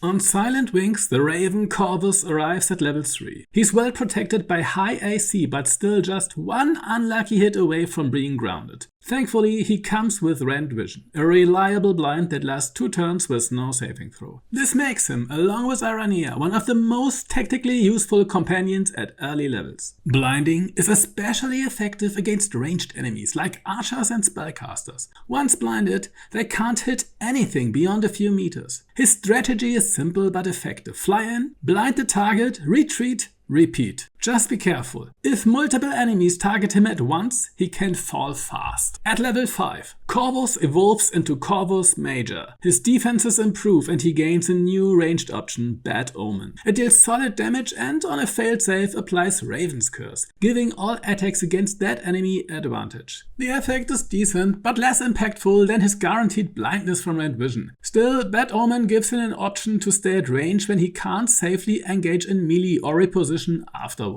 He is now sturdier and more flexible, a great disruptor against backline threats. By level 11, Corvus ascends into his final form, Corvus Valere, crowned in shadow and adorned with glowing feathers. With this transformation, Corvus gains the highest armor class of any summon in the game, making him incredibly hard to hit. However, that resilience comes at a cost. He has also the lowest HP of all your companions. A few lucky rolls from your enemies and he can still be taken down quickly.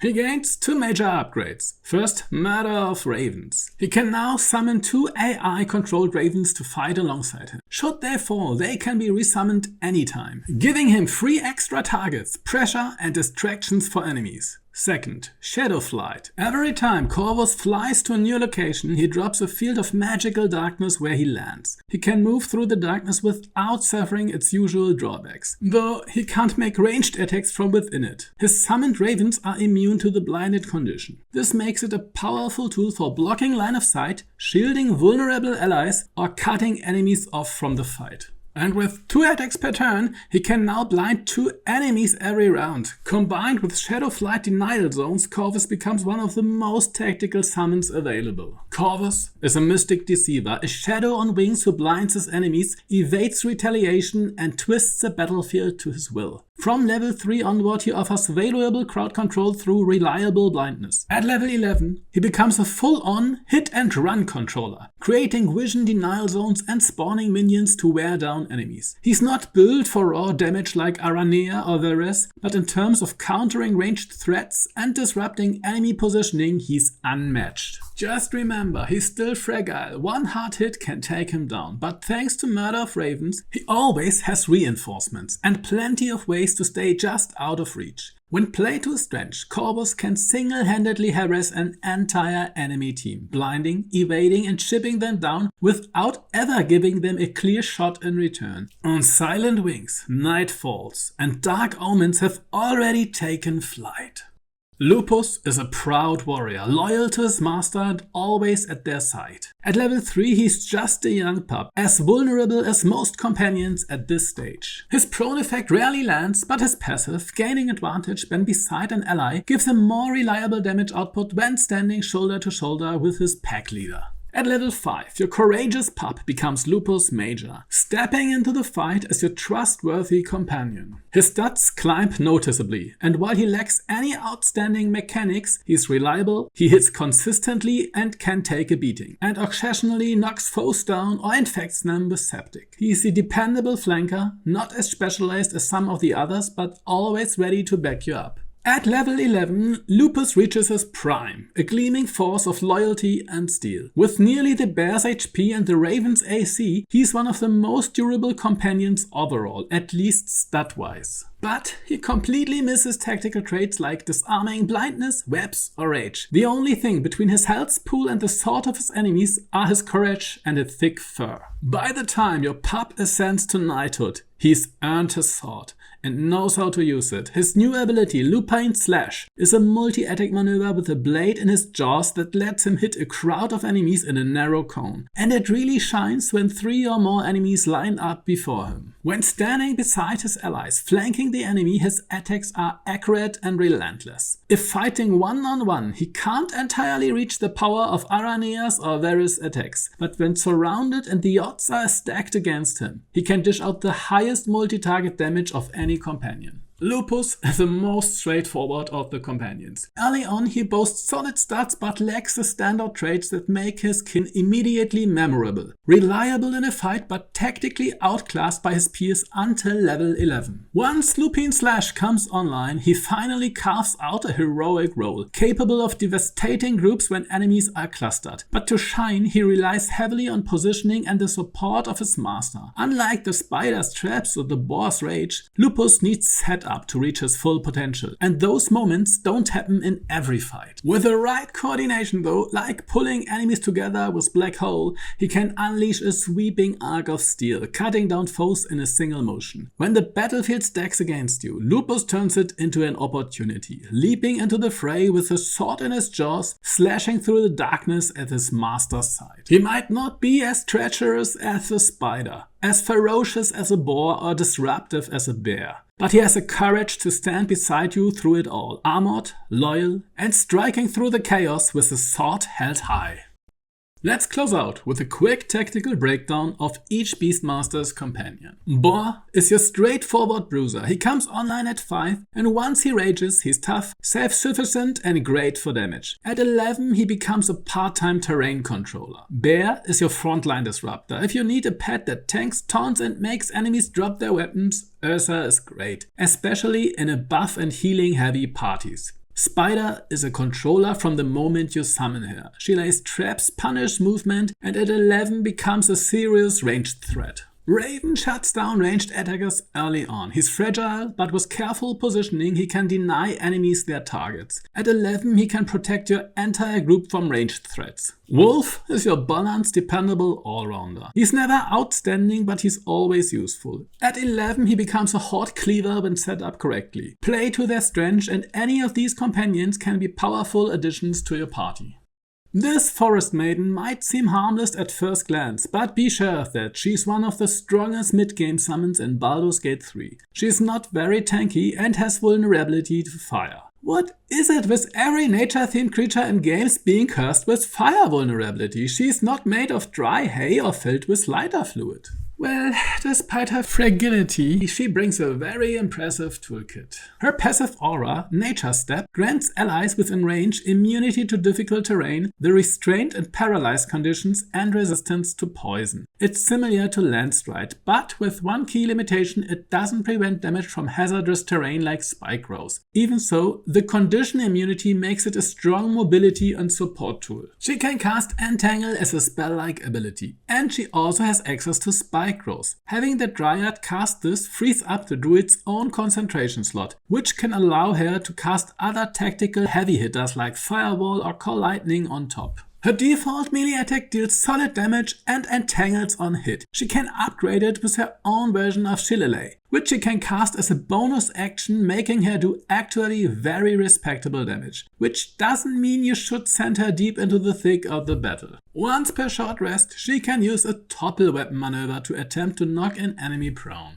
For sustain, she has 2 charges of Goodberry, which is basically half of a level 1 spell slot, allowing her to heal herself. I guess someone on the design team was fine giving her unlimited spike growth, but drew the line at a 3rd Goodberry. Finally, her most unique ability is Fallen Lover, which summons a wood vote to fight by her side. The vote is fully controllable by the player and comes with its own set of powerful abilities. Looking at all of this, if a group of strangers stumbled into your fight, they would probably assume she is a druid and you are the druid summon. The Wood Vote is essentially a mobile tree stump armed with a club and a shield. His passive trait allows him to regenerate HP when he is standing on a twisting vine surface, which can be created by the Entangle spell. And no, Spike Growth doesn't count. Apparently standing on razor sharp thorns doesn't soothe the soul quite like a gentle Entangle. He has 2 Entangle style abilities with different radius values. These are not cast on the ground, but rather targeted directly at enemies, making them functionally different from the standard version. The Dryad is one of the most powerful 4th level summons you can get your hands on. While she's fragile, she hits hard and she excels at battlefield control with Entangle and Spike Growth. Her spells can be used proactively, Spike Growth to punish approaching enemies or Entangle to lock down melee threats and prevent them from slipping past your front line, while debuffing them and in effect give your team the upper hand in close quarters. Casting Entangle directly on top of the enemy can maintain its effect into the enemy's next turn due to its nature to only clear at the end of your enemy's turn, which is great for forcing disadvantage on attacks and granting your allies advantage when attacking restrained targets. Since the Vote's healing triggers at the start of his turn, it's almost always better to have the Dryad cast Entangle on him, so he's already standing in vines when his turn begins. If he tries it himself, he will need to waste a turn, stop attacking, and pray his concentration doesn't break before it pays off. Spoiler,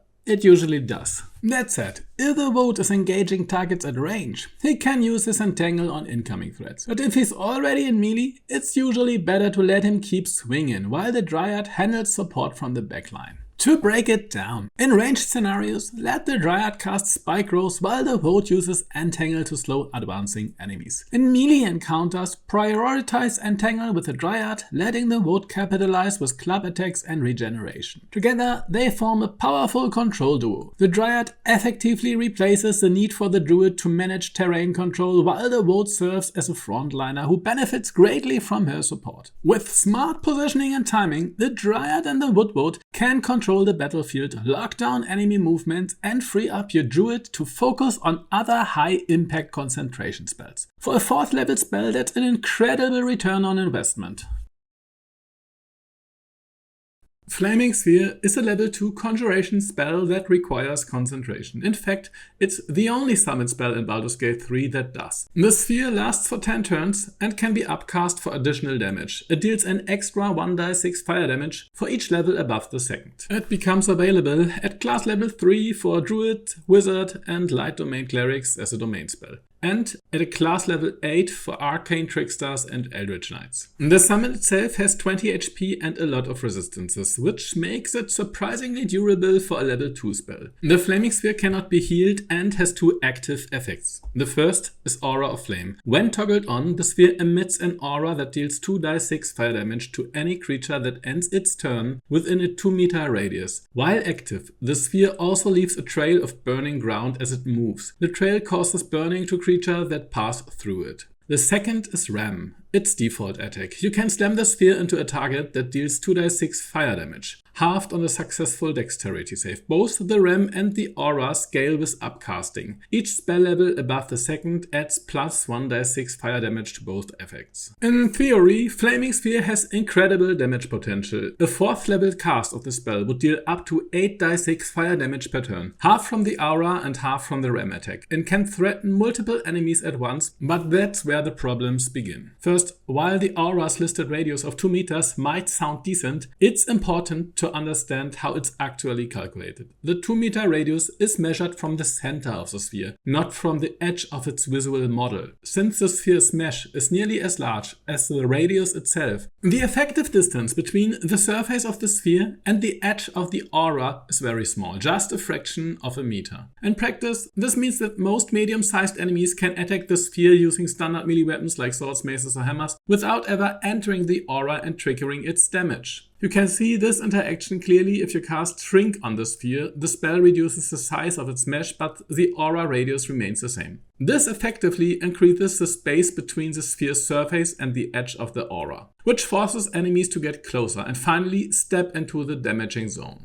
Second, if the enemy does enter the aura, they only take damage if they end their turn inside it. So if they can move even slightly, they will often step out before the turn ends. And they almost always will. Even when enemies ignore your entire team due to sanctuary, stealths or heavy armor, they still tend to avoid the sphere's aura if possible. Third, while some players claim it's great for blocking choke points due to its large base, this is unreliable. In testing, some enemies simply walked through the sphere as if it had no collision, completely bypassing it to reach the rest of the party. The one strategy that does work is combining it with crowd control. If you can freeze enemies in place using spells like Hold Person or Command, then the sphere can finally do what it's meant to, burn enemies alive in its aura. While the damage can be decent, especially early game, the ram attack alone starts to fall off quickly if you're not getting value from the aura. And since it requires concentration, it often competes with higher priority spells once you move beyond level 2 slots.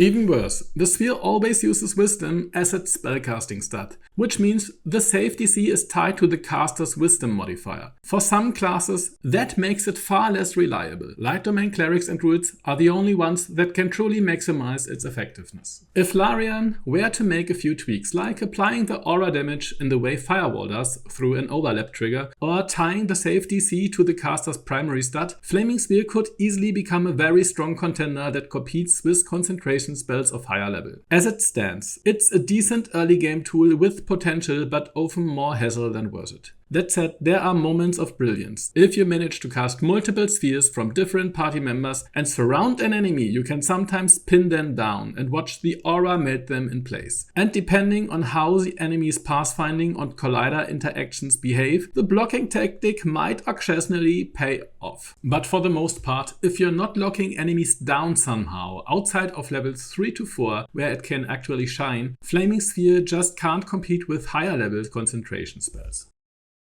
Conjure Minor Elemental is a 4th level spell that allows you to summon an elemental creature. It becomes available at class level 7 to wizards, druids and Circle of the Land druids from the Arctic or forest terrain. This spell can summon one of 3 variants: an Aether, a pair of ice methods, or a pair of mud methods. Like most summon spells, all these variants share a single instance, meaning you can only have one version active at a time. Casting the spell again will replace the previous elemental.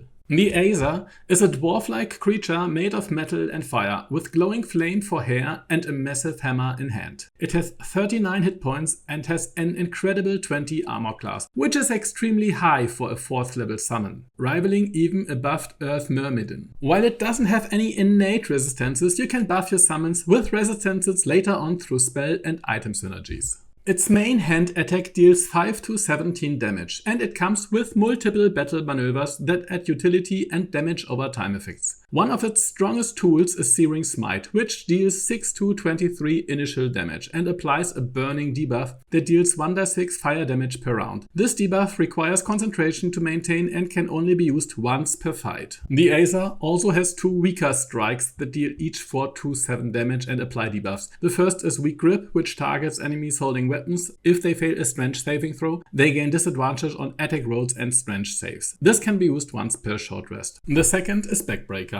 If the enemy fails a strength saving throw, they are knocked prone for 2 turns. Another ability, Concussive Smash, causes the dazed condition on a failed constitution save, preventing reactions for a turn. This can also be used once per short rest. Finally, the Aether has a bonus action called Overheat. It deals 1 to 10 fire damage in an area around it and applies a burning status that deals 1 to 10 damage per turn for 3 rounds on a failed DC 15 save. This can be used every turn. Overall, the Aether is a strong and unusual tanky summon for its level. Its armor class helps it shrug off many attacks, and its stacking burn effect give it more damage potential than you might expect at first glance. That being said, its 39 HP are still limited. It also doesn't work well in Aether groups. The damage over time effects don't stack if you have multiple Aethers, and their area burn aura can cause friendly fire. This makes them hard to manage in groups. While their special debuffs sound interesting, many are highly situational and and can result in weaker output than simply hitting with the default attacks. The Acer works best as a frontliner, leading the charge and dealing area damage with its aura. It's not game-changing on its own, but its durability make it a valuable asset in drawn-out encounters. Ice methods are winged cold elementals that lean heavily into ranged attacks and terrain disruption. Each ice method has 21 hit points and a fragile 11 armor class, so you will want to keep them well out of reach.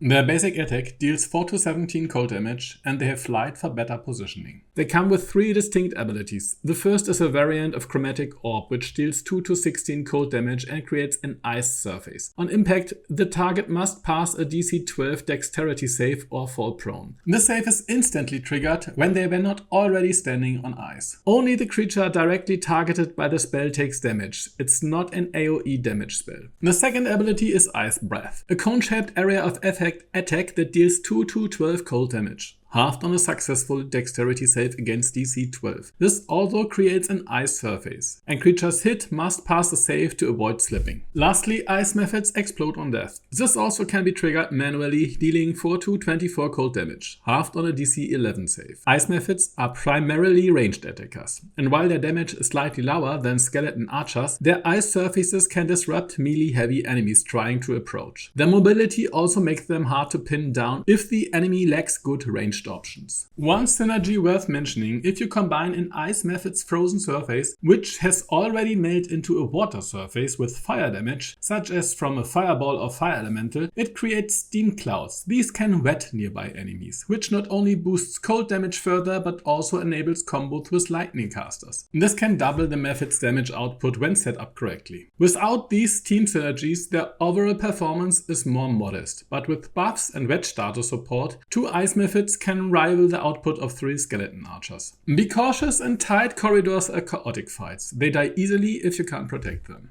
Mud methods are hit and run attackers that specialize in debuffs and terrain control. You summon 2 of them with a spell, each has 18 hit points and 11 armor class, and they can also fly. The default claw attack deals 4 to 19 damage, which is solid and the same as the ice method. The first ability, Mud Fling, is a basic ranged attack dealing 2 to 5 damage, but it comes with no secondary effects. More important is Mud Breath, which creates a muddy terrain in a cone-shaped area. It deals no damage, but on a failed dexterity save against DC 12, the target becomes muddy, a powerful debuff that cuts movement in half. This effect stacks with a movement reduction that is applied from the difficult terrain that the spell also creates. Furthermore, it applies disadvantage on attack rolls and dexterity saves, and grants advantage to attackers hitting them. It also seems to suppress enemy attacks of opportunity, allowing the methods, after muddying their target, to close in, attack, and fly away unscathed. Although this is not documented in-game, so it might have a general effect on enemy reactions. The muddy condition lasts for 2 turns, but will clear at the start of the target's next turn, if only 1 turn is left on the counter, meaning you will want to refresh it before it hits that final turn. Muddy also extinguishes burning effects and grants fire resistance, which make it impractical to combo mud methods with fireball casters. Finally, like ice methods, mud methods explode on death, or can be detonated manually. Their death burst applies muddy again in an area, with a slightly higher save DC of 13. These creatures shine when fighting melee-focused enemies, as they can kite them endlessly using movement control.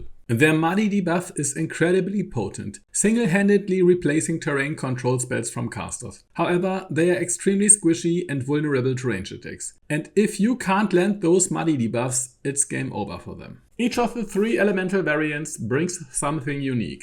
The Acer is by far the most durable option, and has decent single target and a little bit area damage if he can stack his burning dots. That said, it doesn't synergize well with low armor class party members or summons. If enemies have easier targets to hit, they will often ignore the Acer entirely. And if it's not soaking attacks, its high AC isn't doing much, and then it's not contributing to the fight. It does, however, make a reliable frontline in situations where you plan to hang back, whether you are using Sanctuary or staying in stealth. It can also work alongside other Aesars, but keep in mind that damage over time effects don't stack. If you summon multiple Aesars, they will need to focus on different targets to be effective. Ice methods are range damage dealers with some crowd control added on top. They excel in group fights where they can profit from party buff. They scale strongly with sweat debuffs, but without support they can feel underwhelming. Mud methods are melee control specialists. If their muddy debuff lands, they can shut down enemy melee units, allowing them to engage in hit and run tactics while your team can focus fire. But if enemies can make their saves, they become little more than fragile distractions. In most scenarios, ice methods are the default pick. They are safe, ranged and disruptive. But if you're dealing with slow melee enemies or want to buy time for setup, mud methods are surprisingly strong. And if you want a summon to engage in melee and hold position while you buff or heal from safety, Aesar is a good choice. Overall, Conjure Minor Elemental is a very flexible spell. Each option has real strength. And if used well, they can punch well above the 4th level spell slot they come from.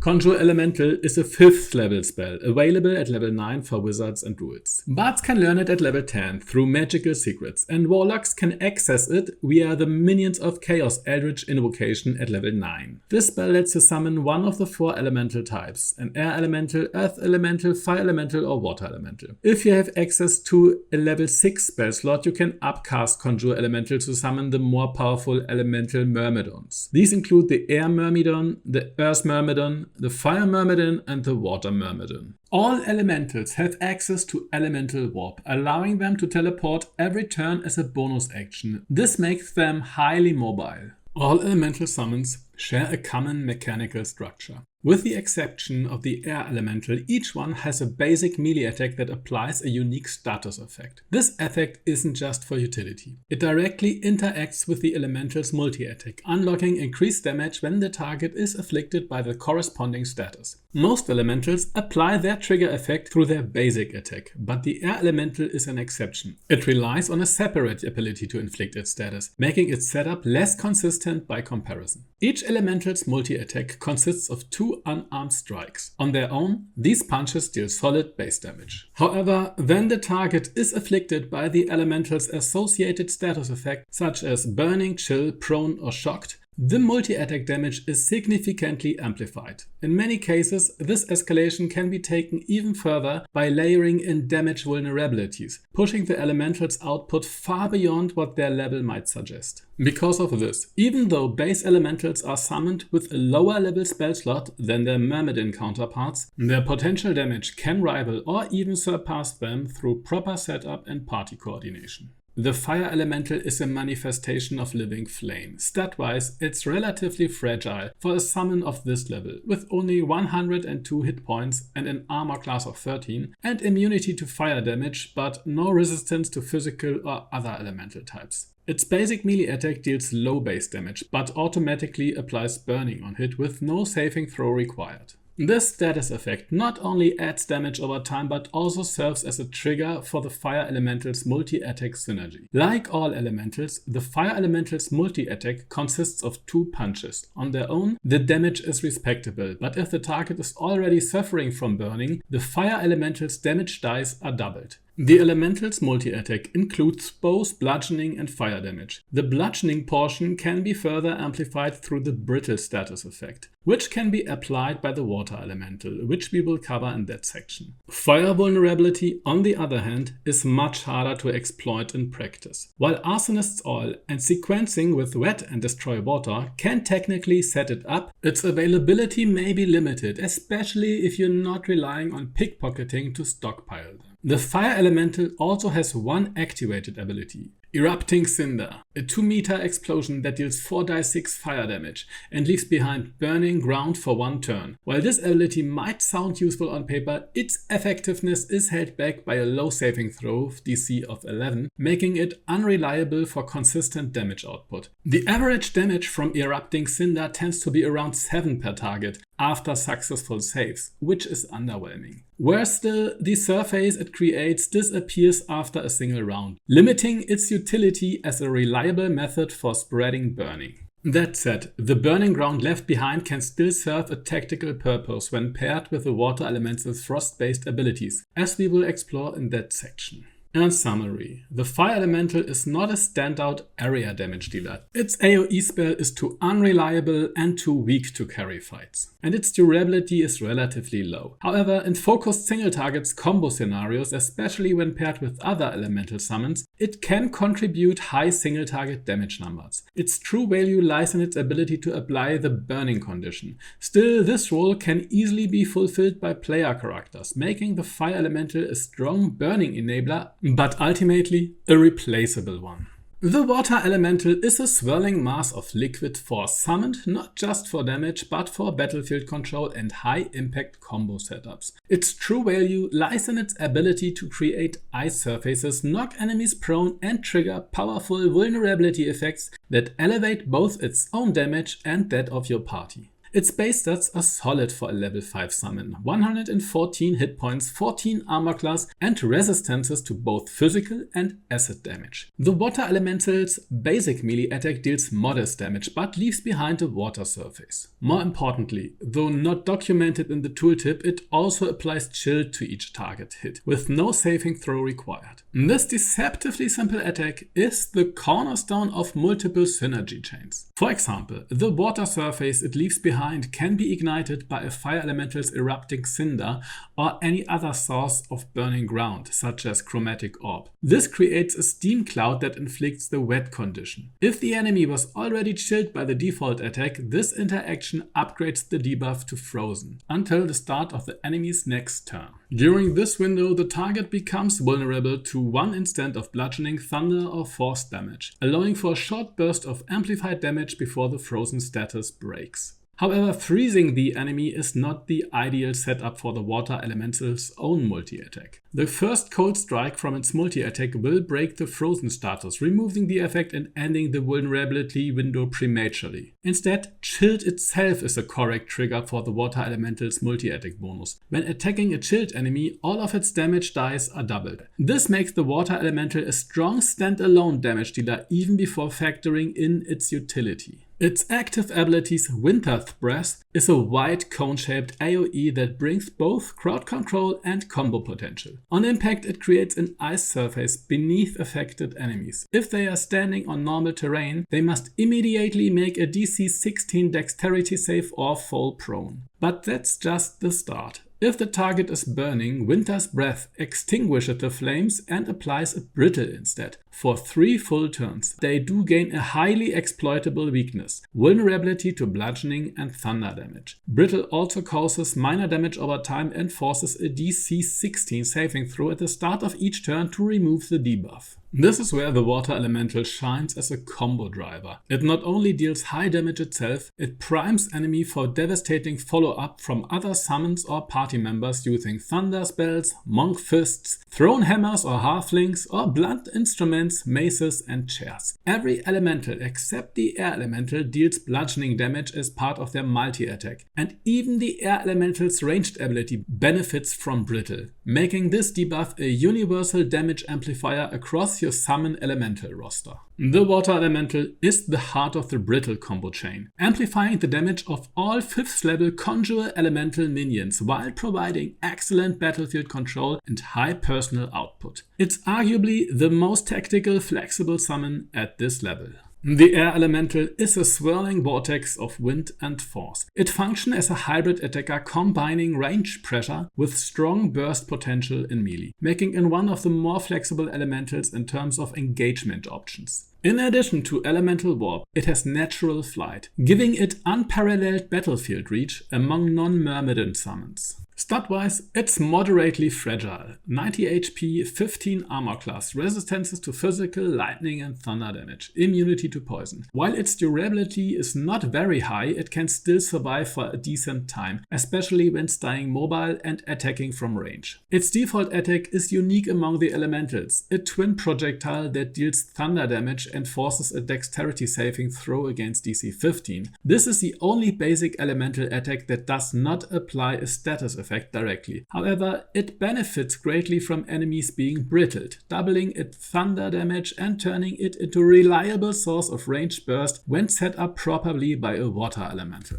The Air Elemental's multi-attack consists of 2 melee strikes that deal lightning and slashing damage. If the target is affected by shock, the multi-attack's damage dice are doubled. Unlike other elementals, however, the air elemental has trouble consistently applying its own trigger condition. Its active ability, Primordial Gales, is a small point-blank AoE that deals 2d6 lightning damage, forces a strength saving throw against DC 10, and has a chance to apply Shocked in a short radius. Unfortunately, the low save DC makes Shocked application unreliable. This inconsistency makes the air elemental the only summon in this tier that struggles to reliably activate its multi-attack bonus on its own.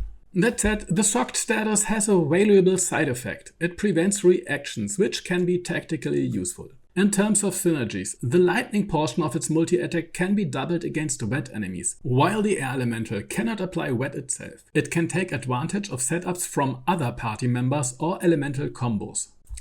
For instance, a fire elemental casting Erupting Cinder on a water surface creates a steam cloud that wets nearby enemies.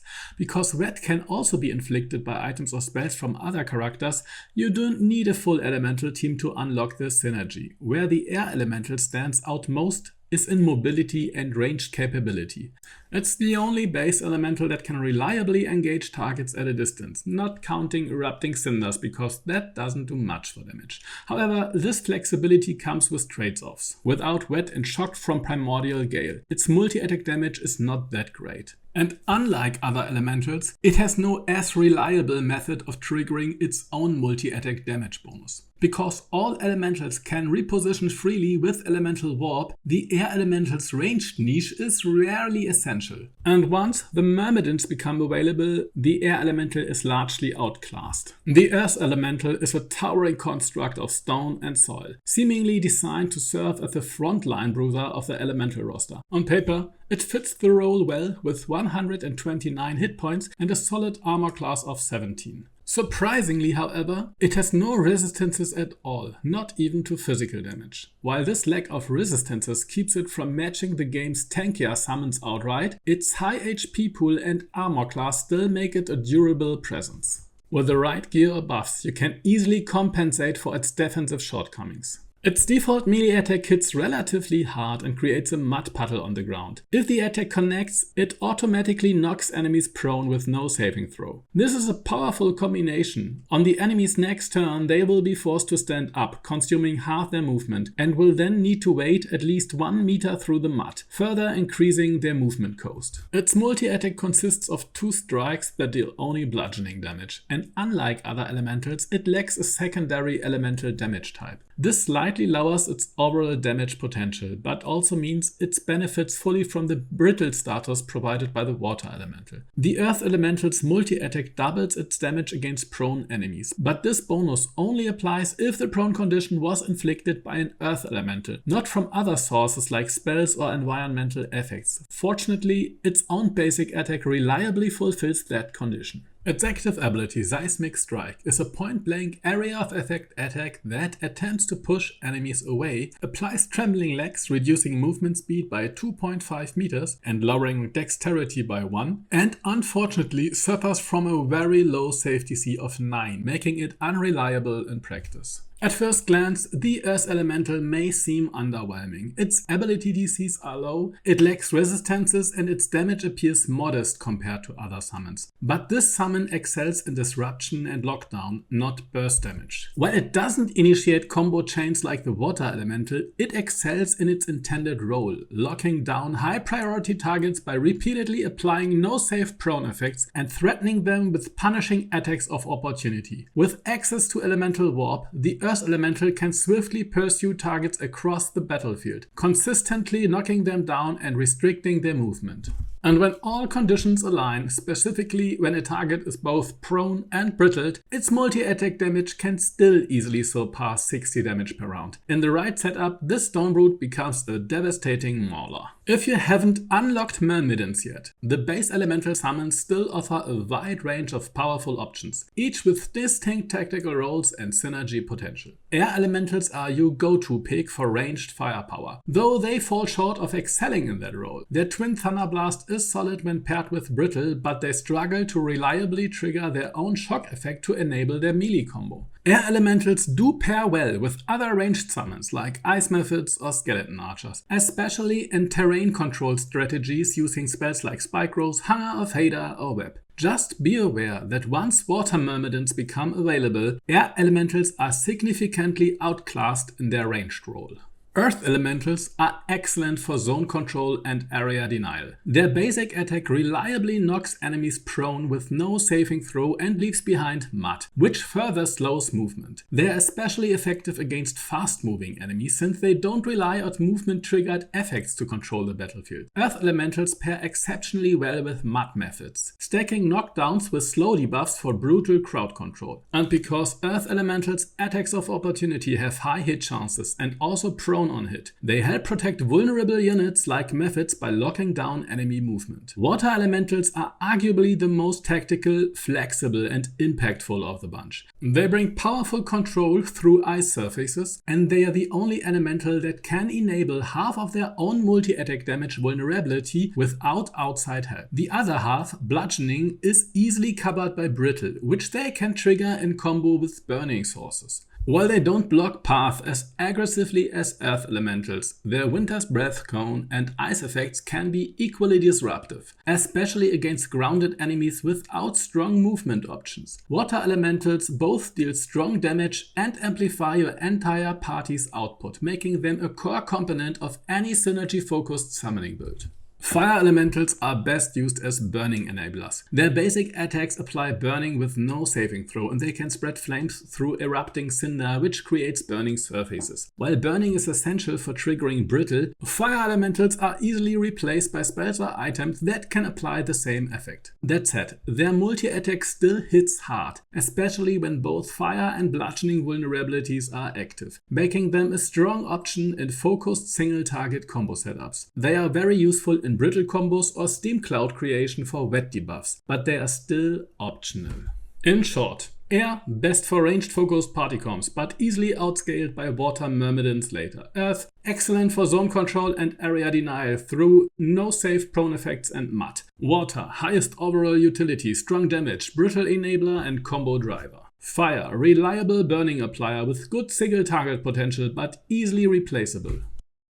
The Water Myrmidon is an elemental warrior forged of flowing water, clad into ornate armor and wielding a trident. It's one of the strongest creatures you can conjure in the entire game. Its base stats are 127 HP, AC 18, resistance to physical and asset damage, and immunity to poison, and it can fly. It's durable, fast, and difficult to pin down. Its abilities offer access to a variety of options. Soothing Waters creates a large water field, heals all entities in its radius for 2 dice 8, or damages poison creatures for 2 dice 8 instead. Hemel Strike is a heavy-hitting melee attack that applies chill on a failed DC 13 Constitution save. If you apply wet to a target that is chilled, it becomes frozen, but not the other way around. Explosive Icicle is castable once per turn. Throw 3 ranged AoE projectiles with 2 meters radius each, dealing 3 dice 8 cold damage per hit and leaving behind ice surfaces. Before patch 8, I would have said the Water Myrmidon is hands down the most overpowered summon you can get, full stop. But with patch 8, its ability to apply wet has been removed. And while this doesn't take away that it's still a very strong support and damage pet, it can't single-handedly drive all wet interactions for your party anymore, bringing it more in line with the other summons. Well, it's still possible, but now you have to build for it. The Water Myrmidon's healing ability still leaves behind a watery surface, and whenever water comes into contact with fire, or vice versa, it creates a steam cloud, and any enemy that passes through these steam clouds become wet. So while the synergy hasn't been completely removed, it's no longer handed to you on a silver platter. You will need to set it up yourself, for example by combining the Water Myrmidon surface with the Fire Elemental's projectile to generate steam clouds, or by using any other effect that ignites the ground. These clouds can then support your lightning or cold-based strategies. It still can apply chill on its own, but it requires now wet from an outside source to freeze enemies. Then there's Explosive Icicle. Each cast averages around 40 damage to every target in the 3 area fields if the attacks hit. And because it's an attack roll rather than a saving throw, you can boost the hit chance with gear, spells or buffs. It also freezes the ground, creating difficult terrain around each impact. Now imagine a team of 4 water myrmidons. All of them fire explosive icicle, and now you're looking at around 160 cold damage per turn. Or more if RNG is with you, in AoEs, before any vulnerability or debuff stacking. If you can reapply wet on top of that, enemies are going to melt. And if that wasn't enough, water myrmidons also heal. Their Soothing Waters ability heals 2 dice 8 per turn, and it scales beautifully with multiple summons. 1 myrmidon healing averages 8 HP per turn. 4 myrmidons are sitting at 32 HP per turn in AoE, which is already strong. But we can increase that drastically. We cover that later in the spell synergy section in part 6 of the Summoner's Handbook. So whether you are building around freezing the ground, AoE cold spam or support healing, the water myrmidon fits. And if you want to do all of those things at once, well then you should cast haste on your water myrmidon, but that works as well. Even after the nerfs, this is a very strong summon. The Air Myrmidon is a figure sculpted from a tempest, wrapped in armor, wielding a crackling electric flail and designed for mobility, lockdown and battlefield control. Like most of its elemental Myrmidon kin, it can fly, giving it incredible maneuverability in combat. It comes with 117 HP, AC 18 and boasts resistances to physical, lightning and thunder damage, along with poison immunity, making it reasonably durable. Its standard attack deals moderate damage, but its true utility lies in its electric flail maneuver. A special attack that deals heavy damage and can stun targets on a failed DC 13 Constitution save. If the flail hits a wet surface, it also electrifies the area.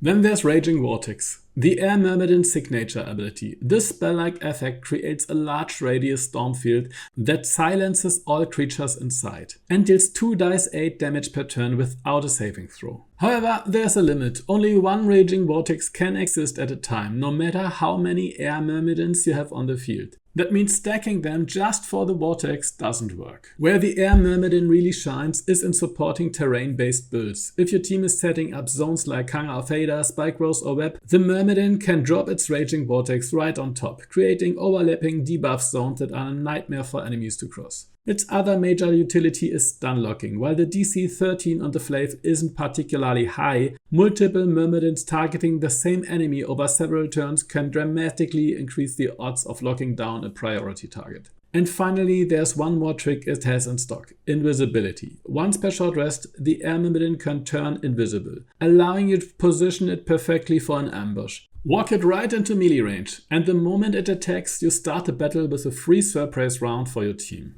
The Fire Myrmidon is exactly what you would expect if you would capture a Raging Inferno and forge it into a solid armor. It's aggressive and burning with a never-ending wrath. It's built to engage in melee, bringing both single target and area of effect options to the fight. It can fly, it can teleport via elemental warp, and it comes with solid stats. 123 HP, AC 18, resistance to physical damage and immunity to fire and poison. Its standard melee attack deals moderate damage, but it's backed up by 2 more impactful abilities. Scorching Strike is a hard-hitting melee weapon action that can apply burning on a failed DC 13 save. Cinderous Strike, a cone-shaped AoE dealing 11 to 31 fire damage, useful for clearing clustered enemies. But its signature move is Myrmidon's Immolation, a self-buff that casts haste for 3 turns, requiring concentration and ending with a turn of lethargy. It sounds great on paper, but the actual value is a little bit underwhelming. Let's break it down. Immolation costs an action but refunds 1 immediately. Over the next 2 turns you gain 1 bonus action per turn thanks to haste. After that, lethargy kicks in and you lose an entire turn's worth of actions. So in total, you only gain 1 net action across the entire cycle. Not useless, but not nearly as impactful as it first seems. And then there's a problem of reliable damage. The save DCs are low. DC 11 for the cone attack and DC 13 for burning. So we'll often see enemies resisting Fire Myrmidon's area attacks and they can't apply burning easily. Applying fire vulnerability is also not easy. Outside of niche combos like Arsonist's Oil on wet targets, it's not something you will apply consistently without building around it. That being said, this summon does have its moments. You can, for example, drop a firewall directly on top of it while facing mostly melee enemies. The Fire Myrmidon will be completely immune to the flames, while enemies that rush in to attack it get roasted by the burning wall. It generally works okay as an out-of-the-box summon, without many synergies to set up effectively or to exploit. And the one extra action is better than nothing. In summary, the Fire Myrmidon falls a little bit short compared to its peers. The Earth Myrmidon is a towering sentinel of stone and steel. It shares its high armor class with only a couple of few other summonings that can get into the 20 to 22 range, making it great for anyone wanting to create a living blockade between enemies and your far away backline. It doesn't fly, unlike the other Myrmidons, but it still retains elemental warp, and it has access to a burrow-based teleport that combines a teleport move and an area damage effect into one.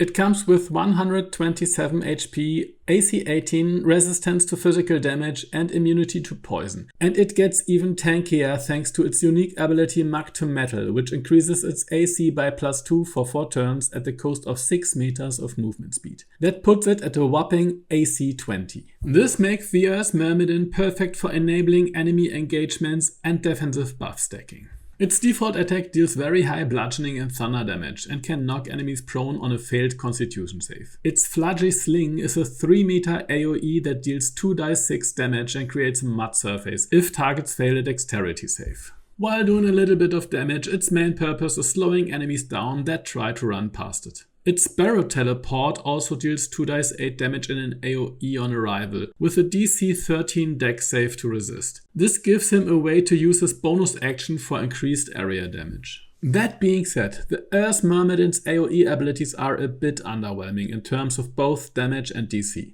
Neither the Mudfield nor the Tremor effects are likely to swing an encounter on their own. The Earth Myrmidon's default attack consists of thunder and bludgeoning damage, making it able to profit from brittle status like its smaller cousin, the Earth Elemental. It will not hit as hard as the Earth Elemental's multi-attack though. So the Earth Myrmidon may not impress with big damage numbers, but they are the most durable of the Myrmidons and are perfect to be the first one to engage with an enemy or to redirect damage to him by using abilities like Stealth or Sanctuary or just by exploiting proximity. In summary, for general use, Water Myrmidons are the strongest all-around summon. They offer high damage in both single target and area of effect situations, create ground effects that cause prone, and uniquely they can apply chill and even heal allies, making them exceptionally versatile. For more specialized roles, Earth Myrmidons are excellent tanks thanks to their high AC. They are perfect for stacking defensive buffs and either leading the charge or holding their own in a solo or pure Earth Myrmidon squad.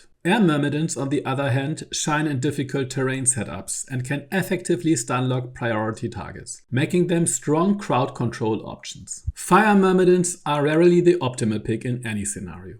While Myrmidons are a clear upgrade in raw stats and ease of use, there are still good reasons to prioritize the smaller elemental summons in specific situations. When properly enabled, base elementals can hit surprisingly hard, sometimes matching or even exceeding Myrmidon damage. However, this requires careful setup using status effects and synergies, which limits team flexibility. Because of this, their effective damage per action is often lower when compared to the more self-sufficient plug-and-play nature of Myrmidons, who require no prep work to perform well. Water elementals stand apart entirely. They are the only source of the brittle status in the game, which enables unique vulnerability combos that no other summon can replicate. This mechanic alone can justify choosing a water elemental over a water myrmidon in synergy-focused builds. Earth elementals may not be as tanky as Earth Myrmidons, but they are far more consistent at applying prone, and their mud zones are generated passively through basic attacks rather than taking up actions. In team-based fights where crowd control is prioritized, Earth elementals can outperform Myrmidons simply by being more disruptive. Myrmidons are better for standalone durability or as early wave units meant to soften enemies before your party joins in, but Earth elementals are stronger combo tools when you are actively coordinating with your team. Fire elementals are much more reliable at applying burning than fire myrmidons, which makes them ideal when you specifically need to enable brittle or other fire-based synergies. Their basic attacks guarantee the condition, whereas the myrmidon tools are more situational. So if your build relies on setting things ablaze, the fire elemental may be the better pick. Air elementals are unfortunately in a tough spot. There's no meaningful niche they fill that isn't handled more effectively by other myrmidons. Even their shock effect, which disable reactions, has such a low safety C that it rarely lands, and reaction denial is already widely available through other party abilities. Animate Dead is a 3rd level spell that allows you to raise undead from humanoid corpses. The type and number of undead you summon depends on the spell level used. At level 3 it summons a single skeleton archer or zombie. At level 4 it allows you to raise up to 3 skeletons or zombies instead of 1. At level 5 the spell can summon a ghoul or a flying ghoul, and at level 6 it lets you raise up to 3 ghouls or flying ghouls. No matter the version, only one active Animate Dead can exist at a time. If you cast it again, any existing undead created by the spell will be instantly dismissed.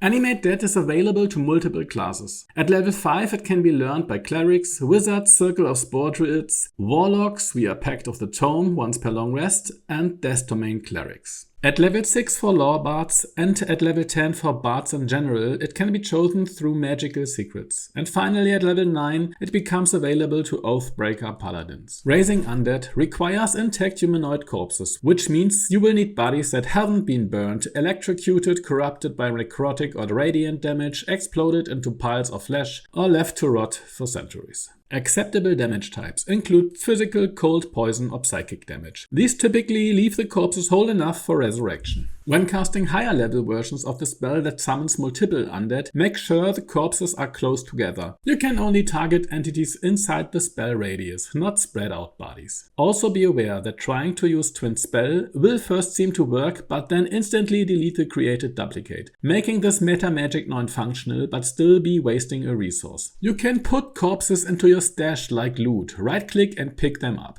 If you plan to make frequent use of this spell, it's wise to store corpses in your party's inventory. Bringing along a few strong companions to carry fresh bodies back to your camp can turn every battlefield into a future army. There are also a few unique locations in the game that allow you to summon undead without needing a corpse, but these are rare exceptions. The Necromancer subclass greatly enhances Animate Dead. For each casting, they can raise 1 additional undead, and all undead they summon gain extra HP equal to the wizard's level and extra damage equal to their proficiency bonus. This can make even the weaker summoning significantly more effective.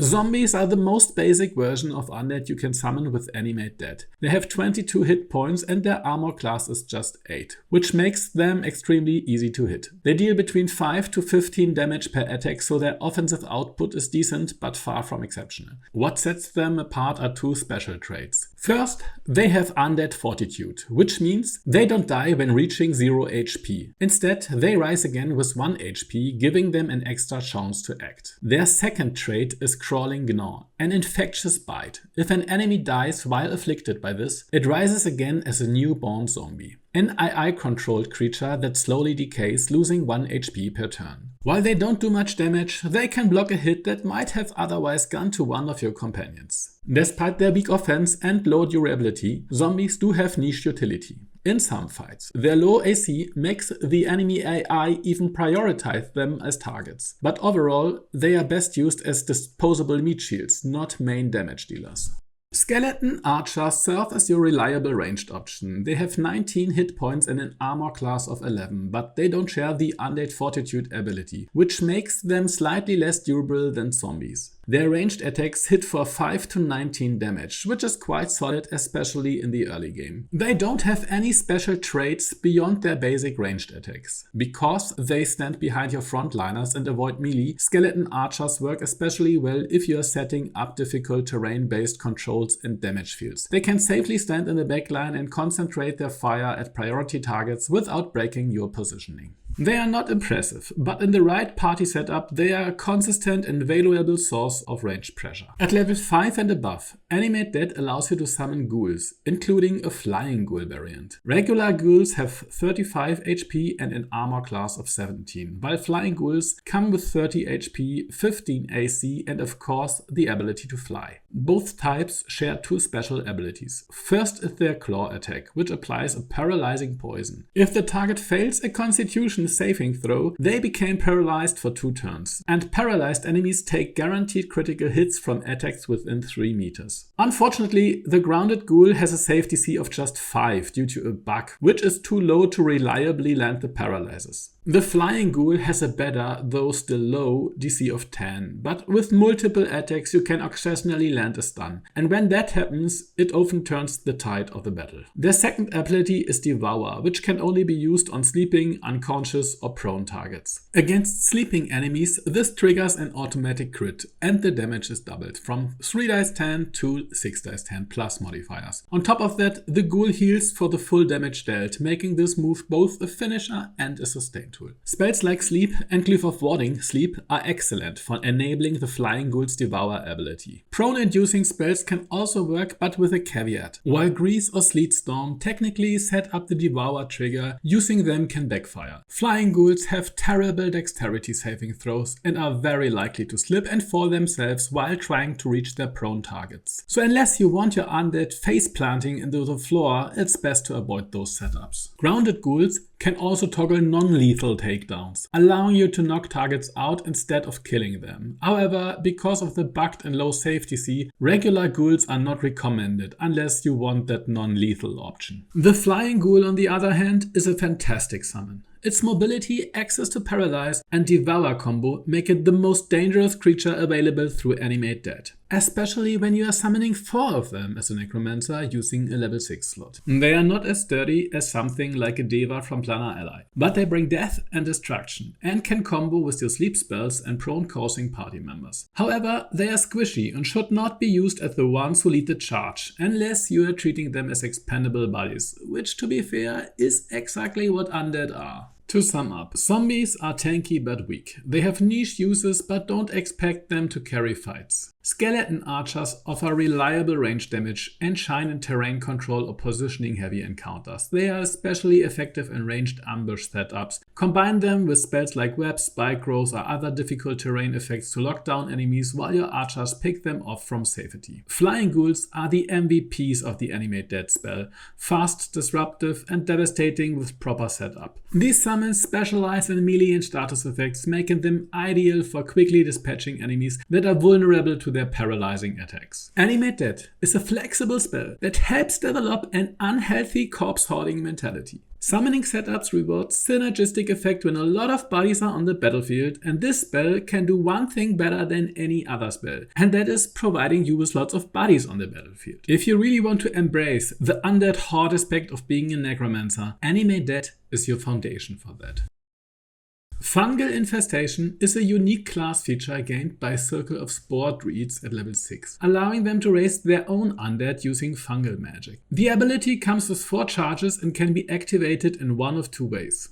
You can target any recently deceased creature and raise it on a fungal zombie, similar in function to Animate Dead. Each use consumes 1 charge, and you must cast it 1 at a time. You can't animate multiple corpses simultaneously in a single action. Alternatively, when a creature dies within range, you can use your reaction to immediately reanimate it on the spot, again consuming a charge. This allows you to generate zombies dynamically as combat unfolds, provided you still have charges remaining. While the reactive version can be useful in combat, it's generally more effective to precast Fungal Infestation on corpses at a camp. That way you can play all your buffs such as Longstrider, Bless 8, etc. beforehand, ensuring your zombies enter battle already enhanced. The fungal zombie is slightly weaker than a standard zombie created via Animate Dead, but it retains many of the same traits. It has 9 HP and 8 armor class, and it deals 5 to 15 damage per attack. It also shares Undead Fortitude and Crawling Gnaw with its Animate Dead based zombie version, meaning it can drop to 1 HP instead of dying once per combat and allowing it to create newborn zombies from infected slain enemies. Fungal Infestation gives druids a way to build an undead army on top of what's possible with Animate Dead, offering a nature-themed alternative to the Necromancer playstyle. Of course, there's nothing stopping you from combining both, summoning zombies with all the benefits from a Necromancer, in addition to the fungal-infested swarm of a Spore Druid. That's what multiclassing is for. That said, fungal zombies are inherently pretty weak and should be viewed more as meat shields or disposable bodies than core damage dealers. Still, they can soak up at least 2 hits in most scenarios, and every creature absorbing damage that isn't aimed at your real party is still valuable. For druid builds focused on summoning, Fungal Infestation is a strong complementary ability, expanding your minion pool and therefore increasing your synergies with swarm tactics. The final summoning spell in this spotlight is Create Undead. This spell calls forth a mummy to fight at your side. Like Animate Dead, it requires a corpse within range to be cast successfully. Create Undead becomes available to clerics, warlocks and wizards at level 11, and it can also be cast by equipping the Crypt Lord's Ring. The mummy's base melee attack deals high damage and inflicts Mummy Rot, a long-lasting curse that lasts for 10 turns, prevents healing and reduces the target's max HP by 8. This alone could severely cripple high-priority enemies that rely on healing or regeneration, but then on the other hand, healing-intense enemies are not that common. Its range control tool is Dreadful Gaze. This forces a target to make a wisdom saving throw or become frightened, which prevents the enemy from moving and imposes disadvantage on ability checks and attack rolls. The mummy's Frighten is a single target effect, and not the strongest debuff in a game full of AoE control options. Where the mummy gets interesting is with its multi-attack, a 2-hit combo that deals very high damage but only functions on frightened targets. So to unlock its full potential, it first has to succeed with Dreadful Gaze. Sadly, this ability doesn't combo with any fear effect outside of Mummy's own Dreadful Gaze, making complementary play with other fear-like abilities impossible. Through the required setup, the Mummy feels a bit slow and inconsistent. It takes time to get its full combo going, the chances for succeeded saves are too high, and its single target control won't turn the tide on a battlefield. And while Mummy Rot is powerful, there are not many fights where this could matter. The mummy feels like a pet, where a couple of small tweaks could put her in a spot where she would have a unique identity and impact. But in the way she is, she feels a little bit lackluster in comparison. Only one summon from each of these spells can exist at a time. Casting the same spell again will automatically dismiss the previous summon. Mage Hand is one of the earliest summoning spells available in the game. It's a cantrip that functions more as a utility tool than a combat pet. It can be selected at level 1 by Bard Sorcerers, Warlocks and Wizards and becomes available at level 3 for Arcane Tricksters and Eldritch Knights. Certain races also gain it automatically at level 1, that's High Elves, Half-High Elves, Githyanki and Mephistopheles Tieflings. It can also be acquired through Magic Initiate feats for Bard, Sorcerer, Warlock or Wizard. There are actually two distinct versions of Mage Hand in Baldur's Gate 3. The first is the standard version, available to a variety of classes. It can be recast after a short rest and lasts for 10 turns by default. If you are playing an Arcane Trickster, this version can be upgraded into Mage Hand Legerdemain, a superior form that is invisible and has a permanent duration. The second version is exclusive to Githyanki characters. This one is invisible by default too, letting you act unnoticed when the first combat starts. However, it also comes with some trade-offs. It still lasts 10 turns, cannot be upgraded to Legerdemain and can only be cast once per long rest. One important detail is that choosing Mage Hand from a class does remove that option from the selection pool of other classes with shared spell lists. For example, if you select the Sorcerer version of Mage Hand, you won't be able to select the Bard version later. The Wizard version will still be available. The Githyanki variant doesn't interact with these shared pools. It is considered a separate instance. While owning multiple versions of Mage Hand, such as different variants of the default hand or the Githyanki specific version, can let you cast it more than once per short rest, you are still limited to having only one active Mage Hand at a time. If you take the Wizard version of Mage Hand and also grab the Sorcerer or Bard version through Magic Initiate before choosing Arcane Trickster as a subclass, you can gain access to 3 distinct Mage Hand versions. To summarize this, you can have 3 Mage Hand Legerdemain casts from class or feats and 1 Githyanki Mage Hand. This is the most I've personally been able to stack. If you manage to find more, let me know in the comments.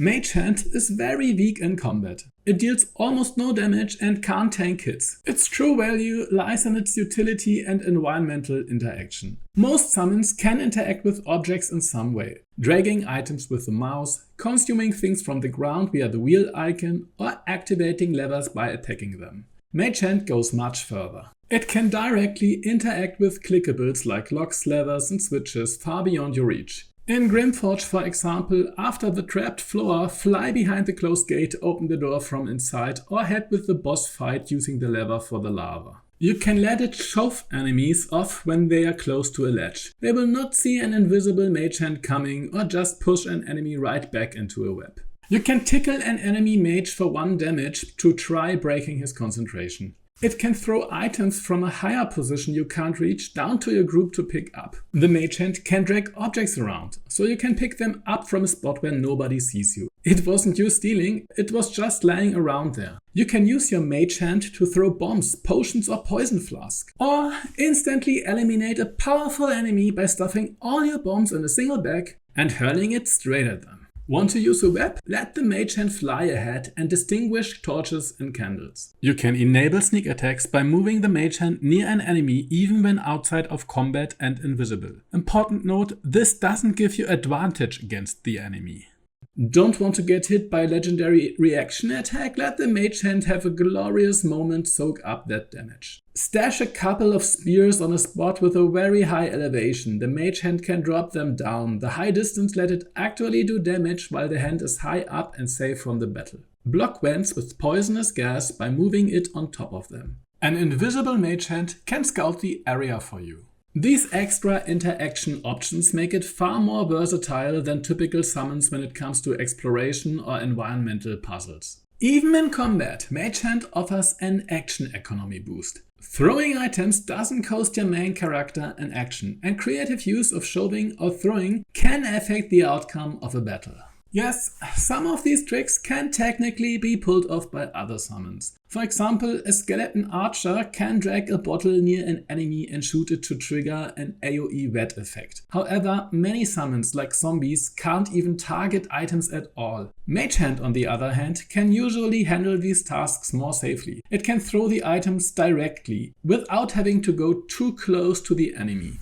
You can prepare the battlefield by placing a few throwable items like water bottles or healing potions in a distant corner. Then have your mage hand wait. If it's invisible, even better. When the moment comes, it can pop out, hurl those items into the fight exactly when you need them. Some crafty players even discovered that Mage Hand can pick up some magic items by consuming them like a potion on the ground, which then get equipped by the hand. This only works on a very specific set of items. This lets you use those items, though it seems to be unintended behavior. If their hand is destroyed while holding one of these items, that item may be permanently lost, so proceed with caution. Mage Hand is a toolbox for creative players. Whether you are dropping a bag of bombs off a cliff, shoving enemies off high ledges, or using the hand to sneakily wander away with stolen goods into dark corners. There are countless ways to bend the rules in your favor. Use your imagination and you will find it can do far more than it seems at first glance.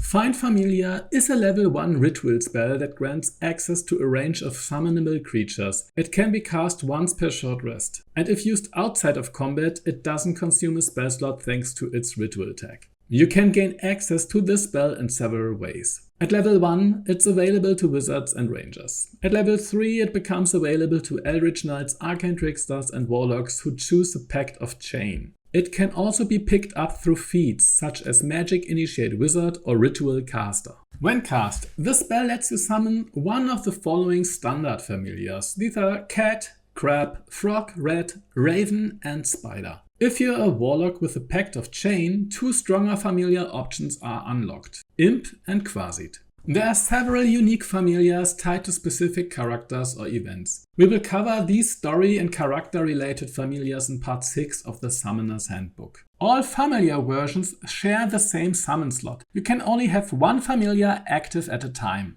Most standard familiar have 1 to 2 HP and a very low armor class. The only exception is the Spider, which has 6 HP. These creatures are not designed for frontline combat. Like Mage Hand, they are more about utility and occasional tactical contributions. While familiars cannot interact with the environment the way Mage Hand can, for example use levers, traps and switches, they can still drag objects around and cause potions or alchemical flasks to explode by attacking them. Their value comes primarily from the unique abilities and movement patterns.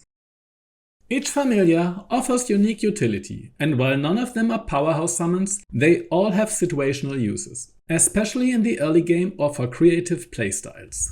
The cat can meow on command, which functions similarly to Minor Illusion. It's great for luring enemies into beneficial positions for stealing or setting up an area attack. However, some enemies might react aggressively if they notice a cat. If used as combat preparation, after meowing, wait until enemies are close and packed together, then start turn-based mode and blow them up with a fireball. The crab's signature ability Maiming Pinch slows the target 3 meters on hit, essentially replicating the effects of Ray of Frost. It's a useful tool for impeding enemy movement. This movement speed is subtracted before movement cost increasing effects come into play, like difficult terrain, meaning if you really want that ogre not to get out of your web quickly, unleash the mighty crab onto him. The frog can jump as a bonus action, give it excellent mobility. Its Bufotoxin bite has a chance to poison enemies, applying disadvantage on dexterity saving throws for 10 turns, which could make it useful to increase chances to land spells like Web.